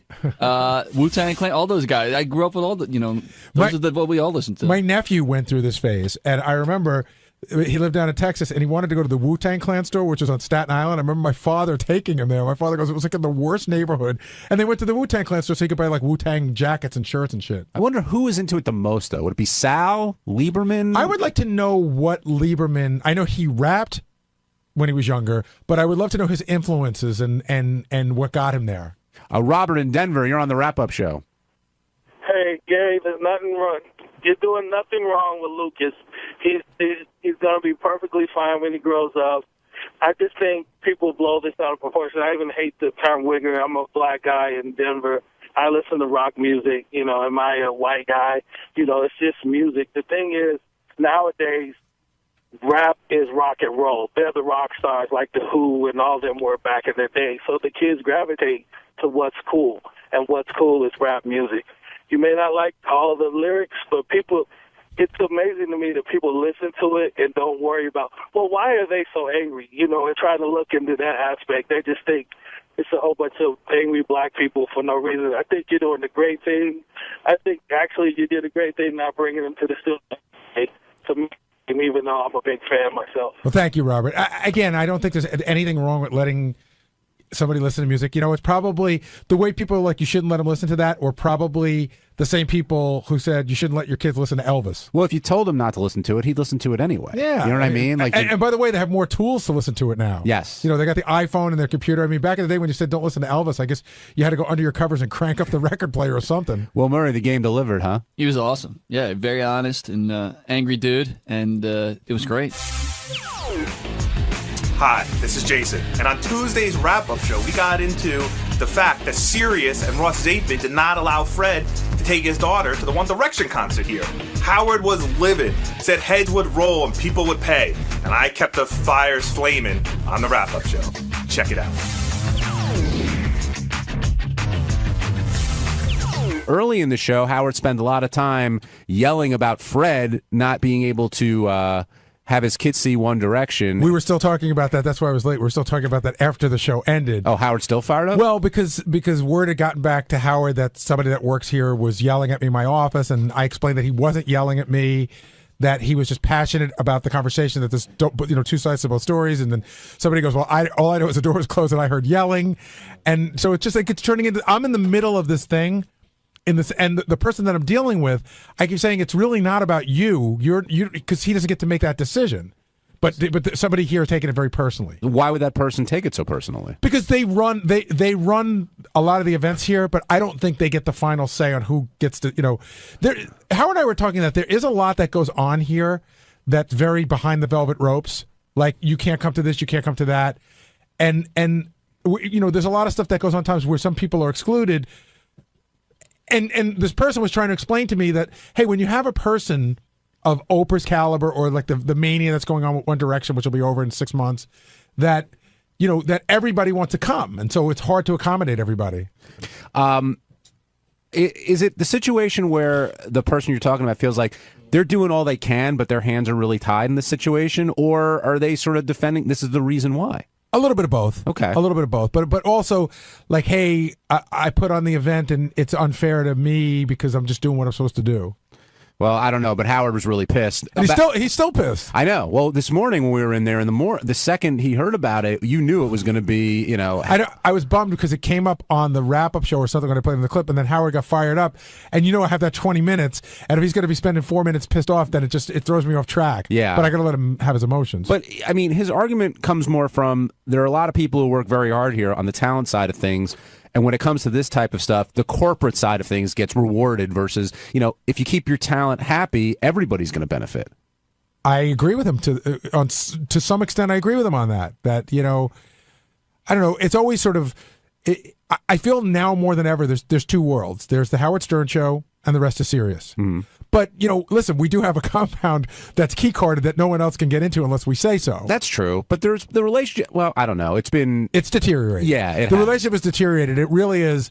We're an island now. And I think Howard's feeling that and not happy about it. Hello, Ralph Sorella. Hey now. Hey now. Hey now. I think that whole thing with New Direction and One Fred, Direction. not One Direction, whatever. Like, thank God I don't know. When I heard that Friday, because we were there, and it was like presidential lockdown. God, it was ridiculous. It's such a slap in the face to Howard. I mean, because it's really, that's what it all boils down to. Because you say no to Fred, you say no to Howard. Fred is just as responsible for the success of the Howard Stern show as Howard in a lot of ways. And how insulting. I was shocked when I heard it Friday. I was like, I couldn't believe it. I was like, I wow. heard Ross Zapin defending it this morning. He thinks it's the greatest move in the world. Oh, you don't know how much stuff Fred asked for. Yeah, Ross, we know what side you're on. But there's a lot of, listen, I want to get started with Ross, but there's a lot of people there who forget that they might not have a job if the Howard Stern show didn't come to Sirius. What was it, 600, Gary, how many subscribers? 400,000. You think One Direction is going to come to a radio station with 400,000 listeners? I don't think so. But you're right, Ralph. Howard knocking out XM, and then, there's a lot of ego involved, and, like you said, it is an island now. But, boy, what a shame. I mean, people take a step back and realize, how can you insult Fred like that via Howard? It wasn't an insult to Fred. You're right, You don't know. Ralph. I think your assessment is right. It's as much as it hurts Fred, it's a slap in the face to Howard, and that's certainly how Howard's taking it, and he's going to push back on it, rightfully so. And Ralph's right. It's the sort of the bigger shame is, we all arrived with such promise, and I remember like our first days here, and that's all gone. It's all sort of dissipated. Well, it's completely gone. But I also felt bad for Fred on a personal level of him having to say no to his daughter. It's like, this is a cool thing that he should be able to do for his daughter, being in the media, and this is coming in, and it's like, and he has to say no to her, and that must have just been a horrible thing as a father. I don't even have kids, and I can relate to that. I said this years ago when I first had my kids. I remember I used to spend my whole life scrambling to get great Bruce Springsteen seats, and then when your kids are born, you're scrambling to get in the purple circle at the Barney concert because it just means so much to them. And you want to do the best for your kids. Those Barney tickets were tough. They were fucking tough to get. To give you the other side of the serious coin, it's funny when this stuff doesn't work out. Like when Paul McCartney or One Direction does something, like they send out memos, you can't come to this, blah blah blah. Don't even ask. And then I remember they had a Toby Keith concert a couple years ago, and they sent out a similar memo like that. And then the afternoon of the concert, I got frantic phone calls from several people here at Sirius begging me to come and bring whoever I want to the concert because they couldn't fill seats. I was like, yeah, now you need me. Gary, do you think this can be bridged in some way? Do you think it can be repaired, or are we on a road that you've been down before? This road. That's the question he knows the answer to. Yeah, exactly. I mean, this road is, we're like in the Indianapolis 500 at full fucking speed. There's no turning back. And I mean, if you could read between the lines, it's about Fred and his daughter, and it's about so much more than that. This road is like True Lies. Remember when they're crossing that giant bridge and the plane comes down to shoot at and completely destroy it? Who makes $23 million? Howard threw that number out there today. About who? I don't know. He just said, hey, you're making $23 million a year, and you can't let Fred come into the One Direction. I don't know. Is that Ross? No. All right. Thanks, Ralphie. On Wednesday's wrap-up show, all the talk was about Scott Salem. Scott declares that there is no black cloud. He bowled 300. People remembered his birthday. Things are looking up for Scott, which means it'll turn very quickly. Here's how the conversation went. Scott the engineer bowled to 300. There was a funny thing going on around here. He put it up on this website that we use internally, Moldred. And somebody made the point, let's just ignore it. And so we all sort of were. And it was going to be ignored until Lieberman went in with the news story. But it's a huge deal. Absolutely. Congratulations to Scott. And Howard offered to buy that gold ring for him. Which is how much? $1,200? $1,200. And I don't think Scott was fishing for that. He wasn't. But he didn't exactly refuse it when it was offered to him. You got to give the obligatory, no, that's too nice. Did he give the obligatory? No. He goes, how are we going to buy it? He goes, that's awesome, thank you. Scott Salem, what do you want? I saw you run down here. Congratulations on your 300, which was being ignored by everyone, but it was actually came up today. That's all right. Now, did you not refuse the ring when Howard offered to buy it, or did you say thank you and accepted his offer?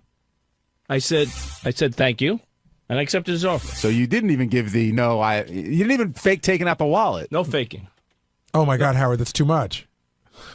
No, I really appreciate it. That is awesome. That's really awesome of him to do that. And it's awesome to have the ring. I know it's bowling. It's not like a cotton bowl ring, but still, it's pretty cool. It's pretty cool. It's everything to Scott. I mean, he spent so much time bowling. He's gotten really, I'm sure he's come close before. But to get that last, that 10th frame and hit all those 3 strikes, that's a pretty big deal. Major accomplishment. Congratulations, Scott. Thank you. That's awesome. I mean, it's really, it's great. Now that, it never happened in league, so I'm really like, I'm still in shock. Yeah, it's amazing. I was telling John I used to bowl a lot when I was a kid, and when I was 15 years old, I bowled 8 strikes to start a game. And when I got to the 9th frame, the entire alley had come to a halt, and there must have been 150 people behind me watching. My legs were weak. I mean, that's a lot of pressure, man. Did you get any lucky breaks, or did you have it the whole way? I got one on the 11th. It was like I said, it was kind of like an iffy ball, but I got a lucky break. The other 11 were perfect. Do you feel 12? Isn't it 12? It's 12, but I threw 11 perfect ones. Now, do you feel like, I know, happy birthday, by the way. Thank you. Do you feel like things may be turning around, that the black cloud is drifting away? And there it goes. Sunnier skies loom? Yeah, I mean, I never really felt that there was a black cloud, but, things are looking very good now. Well, that's not true. You came in and said, you talked about something that happened with your mother and your family, and you said that your mother told you there was a black cloud. I said my mother told me, but that doesn't mean that I believe that it would happen to me. I mean, she said it was over the family. So you've never subscribed to the theory that your life's under a black cloud? No, I don't. I really don't. I have a great family. I have a great job. Bad things happen in everybody's life. Did they happen to me more? I don't think so. This is what I think. I think Scott's right. Where the grand scheme of things, he doesn't have a black cloud because he's got a job and a family and everything like that. I just feel like good things and lucky things don't happen to Scott often, or as often as they do to other people. Did everyone forget your birthday? No, not really. No one forgot it. Wow, things are turning for you. I'm happy for you. Howard really. walked in and he remembered. Even the first thing he said was happy birthday. 12. Well, yeah, and 60 years old. You're 60? 60, yeah. Big 6-0. And a perfect game, but wow, things are looking up. I know. You're only 60. You got a ton of time. I can bowl now in the the senior tournaments in the next bracket, so it makes it easier. Are you going to bowl in this upcoming tournament? I would love to bowl, and if we can work out the schedule again like we did last year. I don't know what our show schedule is yet. We don't have our show schedule, but I got to back it up for a second. You're 60? Yeah. When I met Scott, he had a baby. My baby's 27 years old now. When I met Scott had been out of work for a year, had worked at like WPLJ, WABC, was happy to be working and had a baby. That I thought that was a young person. How long have you worked on the show for, Gary? A long time. Yeah. But I know, but I don't look at it that way. I know. I understand. It's all relative. My son was born on the same day I found out that I got the job here in the show. So yeah, I mean that was good luck. No, I can't believe that. It's a long time. I really can't believe that Scott's 60. So you're older than Robin, right? No, Did she just turn 60? She just turned 60 also. We were born the same year. I'm working with all these old fuckers. Ronnie, I see you over there. Early in this show, Gary and I were asking Scott, why didn't he say when Howard offered to get him the ring, he just took it? Like he didn't say, nah, it's okay. I'll, do you think, did Scott do the right thing there? I don't know. No. I started to sound like JD. It was a gift. I thought it was very gracious. Yeah, I thought it was nice of him, but Scott will jump at anything for free. No, I've seen a bunch of people on the phone that's saying that you can get your 300 ring for free, and then there's a more expensive one. I said that you can get. They give you a really cheap one for free, and there are different levels that you can upgrade to. And so the $1,200. The gold one is the best one you can get. Is John Lieberman said it was 12. I thought it was like 1,000. I don't even know what it cost really. Gold is so tacky. They make like a white gold, or they make titanium or something. They make I was trying to find out what they make. Actually, they make a lot of them, so you probably couldn't order a white gold. John, I was thinking World Series, Super Bowl, definitely. I mean, the 300 ring I think is a cool thing to have, but would you wear it? If I was Scott, I would. I mean, he prides himself on his bowling. It means so much to him, and I think it shows the other bowlers that, he accomplished something that nobody else. Although, maybe it's like wearing your gold medal after you win an Olympic event. No. Listen to me. I've seen Scott walking into that bowling alley, some bad music playing, the ring just glistening off the fluorescent lights. He's going to be the king of the bowling alley. I said nobody, nobody that I know that I bowl with who has a 300 ring wears it. Right. Howard said you have to wear it, I think, right? Now he said I have to wear it. Yeah. That's part of the deal. That's the deal, man. I thanked him after Nothing's the show. for I free. thanked him very much. I would get titanium though if I was you. Not gold. Titanium. But you know what's going to happen, John? It's even Will get sucked in. Like we'll go to a party and he'll be wearing it, and we'll be like, "Can I see your ring? Because you just want to see it." Sure. Have you asked other people? Have you seen their ring Is at all, it big? Scott? Is it big, like a Super Bowl you ring? can get I'm telling you, there's like 100 different variations. You can create your own 300 rings. Well, how do they know? Otis has got a shitload of them. He's got like 9 of them. Yeah. But I've never seen him wear one once. You know, Jason's right. How do you prove that you got the 300? Yeah, what do you have to send in your score? Could I get a 300 ring? Can I? If you I bowled it in a league, so it's recorded score by the league in a USBC, United States Bowling Congress sanctioned league. That's how you get it. So if I went on this website, they would not sell me a ring. They probably wouldn't sell you the ring. That's I correct. disagree. I think Guys, this year Jason I said has I a wasn't going to get project. Christmas presents for everybody, but now I am. Everybody rings. Everybody bowled the 300. Yeah, I don't believe because you have to fill out paperwork. They have to actually document the serial number of the bowling ball. What? Yeah. To make sure it was legal in Bowling balls have serial numbers? Every one of them. What? When I bowled, I bowled my whole every life. one of them have a serial number. You're kidding. No, They're all 0. You can be disqualified if the wrong serial Yeah, number actually, is when I reported? bowled in a PBA tournament last year, I brought one ball that wasn't didn't meet standards. They wouldn't let me use it. Wow. Even though it was made by a reputable company. Was it corked? It wasn't a registered bowling ball. Who knew? It has all And the, they check? Is there anything They do check. Is there anything lower than cheating at bowling? No.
Morning, Tiki.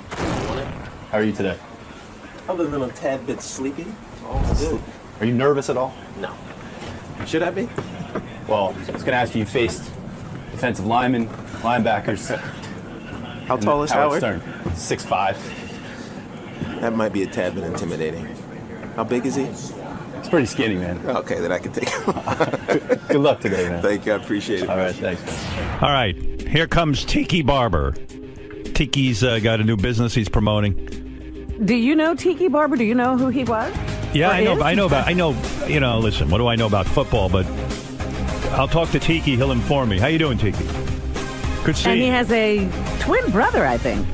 Tiki's got I don't know that much about football, Tiki. I'm kind of a girl, but no offense. Robin's right. I do have a twin brother. Rondé. He's still playing, too. Yeah. Yeah. You know, doing all right. Identical twin. 2 good-looking guys. Well, I appreciate that. Yeah. Coming from you, I think that's a compliment. Nothing sadder when you see a twin and it's 2 ugly dudes, you know. It's like, you know, Oh, they made 2 wait of a those. minute. Yeah, well, You know what I saw the other day, and I said, now this is a real shame. Ashton Kutcher has a twin brother. Yeah. Why did I not know that? Identical He twin, must or be is he hiding fraternal? it. He's fraternal. Oh, that's and why. Ashton got the looks. Are you fraternal? No, we're identical. Identical. Yeah, we're what we call the freaks of twins, because fraternal twins happen pretty frequently, but identical twins, the zygote has to split, which is a genetic kind of defect. So if identical twins happen, something kind of went wrong, but obviously very right. Did you hate being a twin? No, I loved it. In a sense, though, it's so I can't imagine having a twin. It's hard to form your own identity, and you're both football players. It's sort of annoying if you want to sort of carve your own life. But the good thing about us being twins is that when we were young, we were very shy. So if I didn't know you, I wouldn't look at you, much less talk to you. So I had somebody there to insulate me. So we had this. My mom used to tell us that we had this little twin speak, and it was really not twin speak. We were just mumbling because we knew each other's mannerisms, so we knew what we were saying, even though we weren't speaking anything audible. Where'd but it you kept us grow up? comfortable. Roanoke, Virginia, Southwest Virginia. My mom and dad were both Hokies at Virginia Tech. My dad was a football star there. They got divorced when we were about 2, and my mom raised me. And your dad down in took off, Virginia. right? Same old He story. did. It was in the late 70s. Those things that were going on around those times. My mom said, "I don't want that around my kids," and so he was out of our lives. He was into drugs, alcohol, all that stuff, and so my mom kicked him out basically, and we didn't see him again for 10 years, 12 years. You pissed off at him? Not really. More indifferent. And even to this day, we don't really have a relationship with him because he wasn't there during the formative years of our lives. What's he doing now? Did he show up at some Interestingly, point? he did. He showed up once when we were in Let me 7th guess, when grade. you were famous and making millions. No. My last collegiate game was against Virginia Tech. Yeah. And obviously his alma mater, and he showed up there, and it was a awkward interaction because I didn't know what to say to him. Right, I know there's some relationship and connection that needs to be made, but I didn't know what to say to him. So fast forward, he got his life together. He got remarried, and he went to Oral Roberts University, and now he's an ordained minister. But doesn't that make you angrier? Like in the sense that you got it together, and then you come he tried. No, he tried to reach out. He tried. He came to a couple games because he's in Oklahoma. He came to the game we played in Dallas. I met my half brother. But I bet he doesn't play football. He actually did. He did. He did. Was he a professional? No. He was actually pretty good in high school, but he blew his knee out, I think, his senior year, so he didn't make it. But they both went off to college. My half brother, my half sister. Did you ever turn to your dad and go, "Hey, man, you really fucking blew it. You should have stayed with us." Yeah, right. Yeah, we're way better. We went pro. My mom's doing all right now. Were you the greatest running back that ever lived? Hell no. You crazy? Are you or no? No, not at all. You know what? I came into the NFL at a time when running backs needed to do everything. So they had to carry the ball between the tackles. They had to be able to catch the ball out of the backfield. They had to be smart enough to stay on the field on third downs to protect your quarterback. And it was pioneered by Marshall Faulk. That era lasted about 10 years. Teach me something, though. I think the running back's the dude who offensively has to run through all those other dudes. Yeah, you do. You do. But the game changed, right? So Marshall Faulk came into the league. He was this dynamic, super fast, athletic, but highly intelligent player who didn't have to leave the field. And with Peyton Manning in Indianapolis before he went to St. Louis, he was the second field general. He changed the nature of the position. I came into the league right on the heels of that. So it fit my style. I was smart enough. I was fast enough. I was tough enough to run between the tackles. But what quickly happened after I retired is that you started using 2 or 3 guys to fill that one role, and it's kind of changed the game a little bit because I think it's a competitive disadvantage. Does it piss you off that when you were playing for the Giants, they never won? They had some good seasons. We went to 1 Super Bowl. Right, but then when you leave, they win. Well, you know what? It's time for everybody. I was having this conversation with someone about Pacquiao, and he got knocked the hell out last couple days ago. Yeah. And Freddie Roach was saying everybody knows, right? An athlete, you look great. On field, you're still putting up great seasons. In the ring, you're still, you look fantastic. Your body's in great shape. But right? You know that you've missed that step, or if you've lost that step, and it's going to fall off the cliff pretty quickly. That happened. Well, that to me. was the question about you, because did you retire too early? That's what a lot of people ask. Fans think you retired too early. From a fan perspective, probably, because I could have given you a couple of 1,400-yard seasons, and continue to get beat up and get more concussions or whatever. I could have kept doing it. But the rumor was, but I was done. The rumor was physically and mentally that your ex-wife had put a lot of pressure on you to quit. No, not at all. It had nothing to do with my ex-wife. It had everything to do with, honestly, Howard, being in New York. I didn't see you here a lot, but I was doing media for 10 years. I was right down the hallway doing Sirius with my brother, and I took a trip to Israel because I met Shimon Peres, who was a former premier. I had lunch at the State Department with Condoleezza Rice. So all these other things were going, and they were becoming more interesting to me. Yeah. And so I lost a passion to do what I was, made a professional career out of, because I was getting beat up. I couldn't go home and play with my kids because my knees were hurting and my body was aching.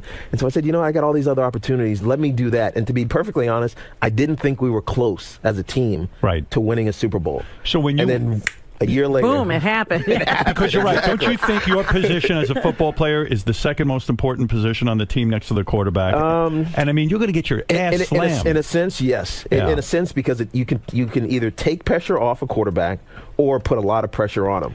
And if you're smart enough and you're strong enough and you're tough enough, you give your offense a competitive advantage by being able to do everything. And that's what I mean. They've mixed up the offenses now where there's 2 or 3 guys. I think it gives defenses a hint on what's happening. I can't imagine what it's like getting hit by that.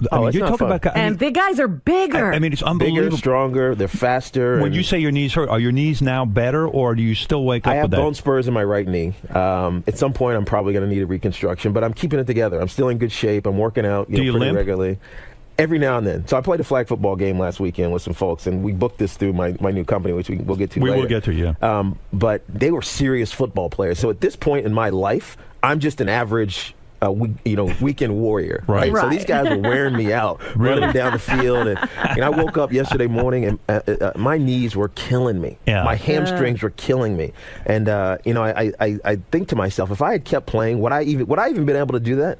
Probably not. So would you say to a guy in the NFL right now, hey, dude, use your head. Get the fuck out of here before you're crippled. Well, what do you say to your brother? Well, my brother doesn't get hit anymore. He plays safety and defensive back, and his 16 years in the NFL are a testament, one, to his resiliency, but two, he's smart. So he used to lead the team in tackles. Right? He used to be, I'm the little guy, but I'm going to go in there and make 100 tackles a year. Now he's said, you know what, I'm going to be smart about this. Playing for a long time is much more important. But I would tell guys, especially to think. Right? Think about your life down the line, and especially given the brutal nature of the NFL and some of these issues that are starting to come to light. Concussions and guys with Alzheimer's and dying, the NFL has an existential problem in some ways, because if at some point we start saying X percent, whether that be 5, 10, 15, or 20% of former football players are dying unnaturally because of their time in the NFL, they've opened themselves up to a massive class action suit, but also the viability of the game is going to diminish, because you as a father or you, Robin, as a mother, are not going to let your kid play football. And so the best athletes aren't going to be playing the game. And so something needs to be done. I don't have a clue what it is, but it's starting to get troublesome. And I was going to say it's already happening. Well, it's happening, and it is evidenced by Javon Belcher, which we saw.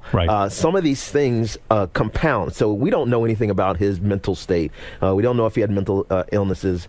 We don't know if his concussion from a couple weeks earlier had any effect, but we do know that he was self-medicating, that he was taking whatever it was, and he was abusing alcohol. He slept in his car, for Christ's sakes, the morning that he got up and killed his girlfriend, Cassandra Perkins. So there's something wrong there that the NFL doesn't quite have a grasp on. And then it's, you get 1 week later and we have the kid in Dallas who's drunk driving and kills his teammates. So there's something going on that the NFL has to get their hands on. The business is so big and it's such a popular sport that everyone's just got to hide their head in the sand and just say, let's hope this goes away. Well, here's the real thing. And we, the NFL, the NBA, sports in general, teams in specific are really just microcosms of the world. Right? There's going to be guys that have mental problems. They're going to walk into some place and shoot somebody.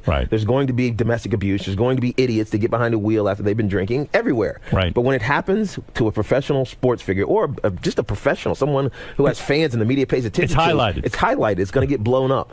So unfortunately, all this stuff is kind of happening right on top of each other. And I think it's a wake-up call for the league and for all leagues in general, but more importantly for the players in the leagues.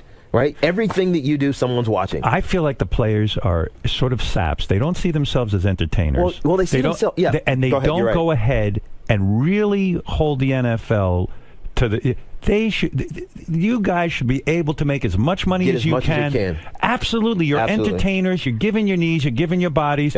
You're the guys making the money in this NFL. You should be anyway. But the owners are really keeping an unusually large piece of the pie, and they should pony up and help the players. And the good thing in the NFL, which is not true for the other major professional leagues, is that we have a pretty good pension, post-retirement benefits, which you need, because at some point as an athlete, you go through this stage of arrested development, may it be 15 or 16. Do all the guys get that? No. Well, yeah. They get this pension? If you become a vested veteran, that means you play and how 3 long games, does that take? 3 years and 3 games. So which is often why you see a guy who's on the verge, he'll get cut. Because the team doesn't want to be responsible for that pension, and it's so easy to bring in another guy, a rookie or a free agent or whoever it may be. But as I was saying, there's an arrested development point. It's either 15 or 16 or 17 where you start getting coddled. You stop developing being a grown up. So how to pay your bills, how to take care of insurance, how to do these things that the average person in the world has to figure out. And the players should get some sort of education Well, because they will embarrass the league if they don't. Howard, they do. And to the NFL's credit, to every team's credit, they do get that education. The problem is you just don't listen. Right? You think you're invincible. You know it right? all. You get behind the wheel of a car and you drive drunk because you know what? Nothing's going to happen to me. I get in an airplane. It'll be taken care of. Exactly. And here's a guy. Here's a guy's wealthy enough they can hire someone to drive him home from a bar or a party, right? They should. Yeah, and they don't. And you know, there's entrepreneurs all over the world, especially in the world of professional sports. Right. There are businesses that have popped up to do just that. Right. And it doesn't cost that much. Right. All right. It's $1,000 to have someone drive you around, an ex-police officer or even a current police officer, and keep you out of trouble. Keep you out of trouble to make sure that you don't get in that fight, that you don't walk around with a handgun, that you don't get behind the wheel of a car, that you don't do something stupid. Is the beat problem somebody that up. the career comes so easily to guys who are really superior athletes? It feels easy. It feels easy, It feels and you easy. don't. And then when it's gone, you realize, You're oh right. my God, I could have played this a whole different way. You're right. It feels easy because you were given a God-given gift. Yeah, but here, like that works through that gets enhanced through unbelievable hard work. Right. And that hard work is fun. Right, but Right. if, to the layperson, if Joe from down the street tried to do what that I did or any of these guys did to get ready, he would crap out and.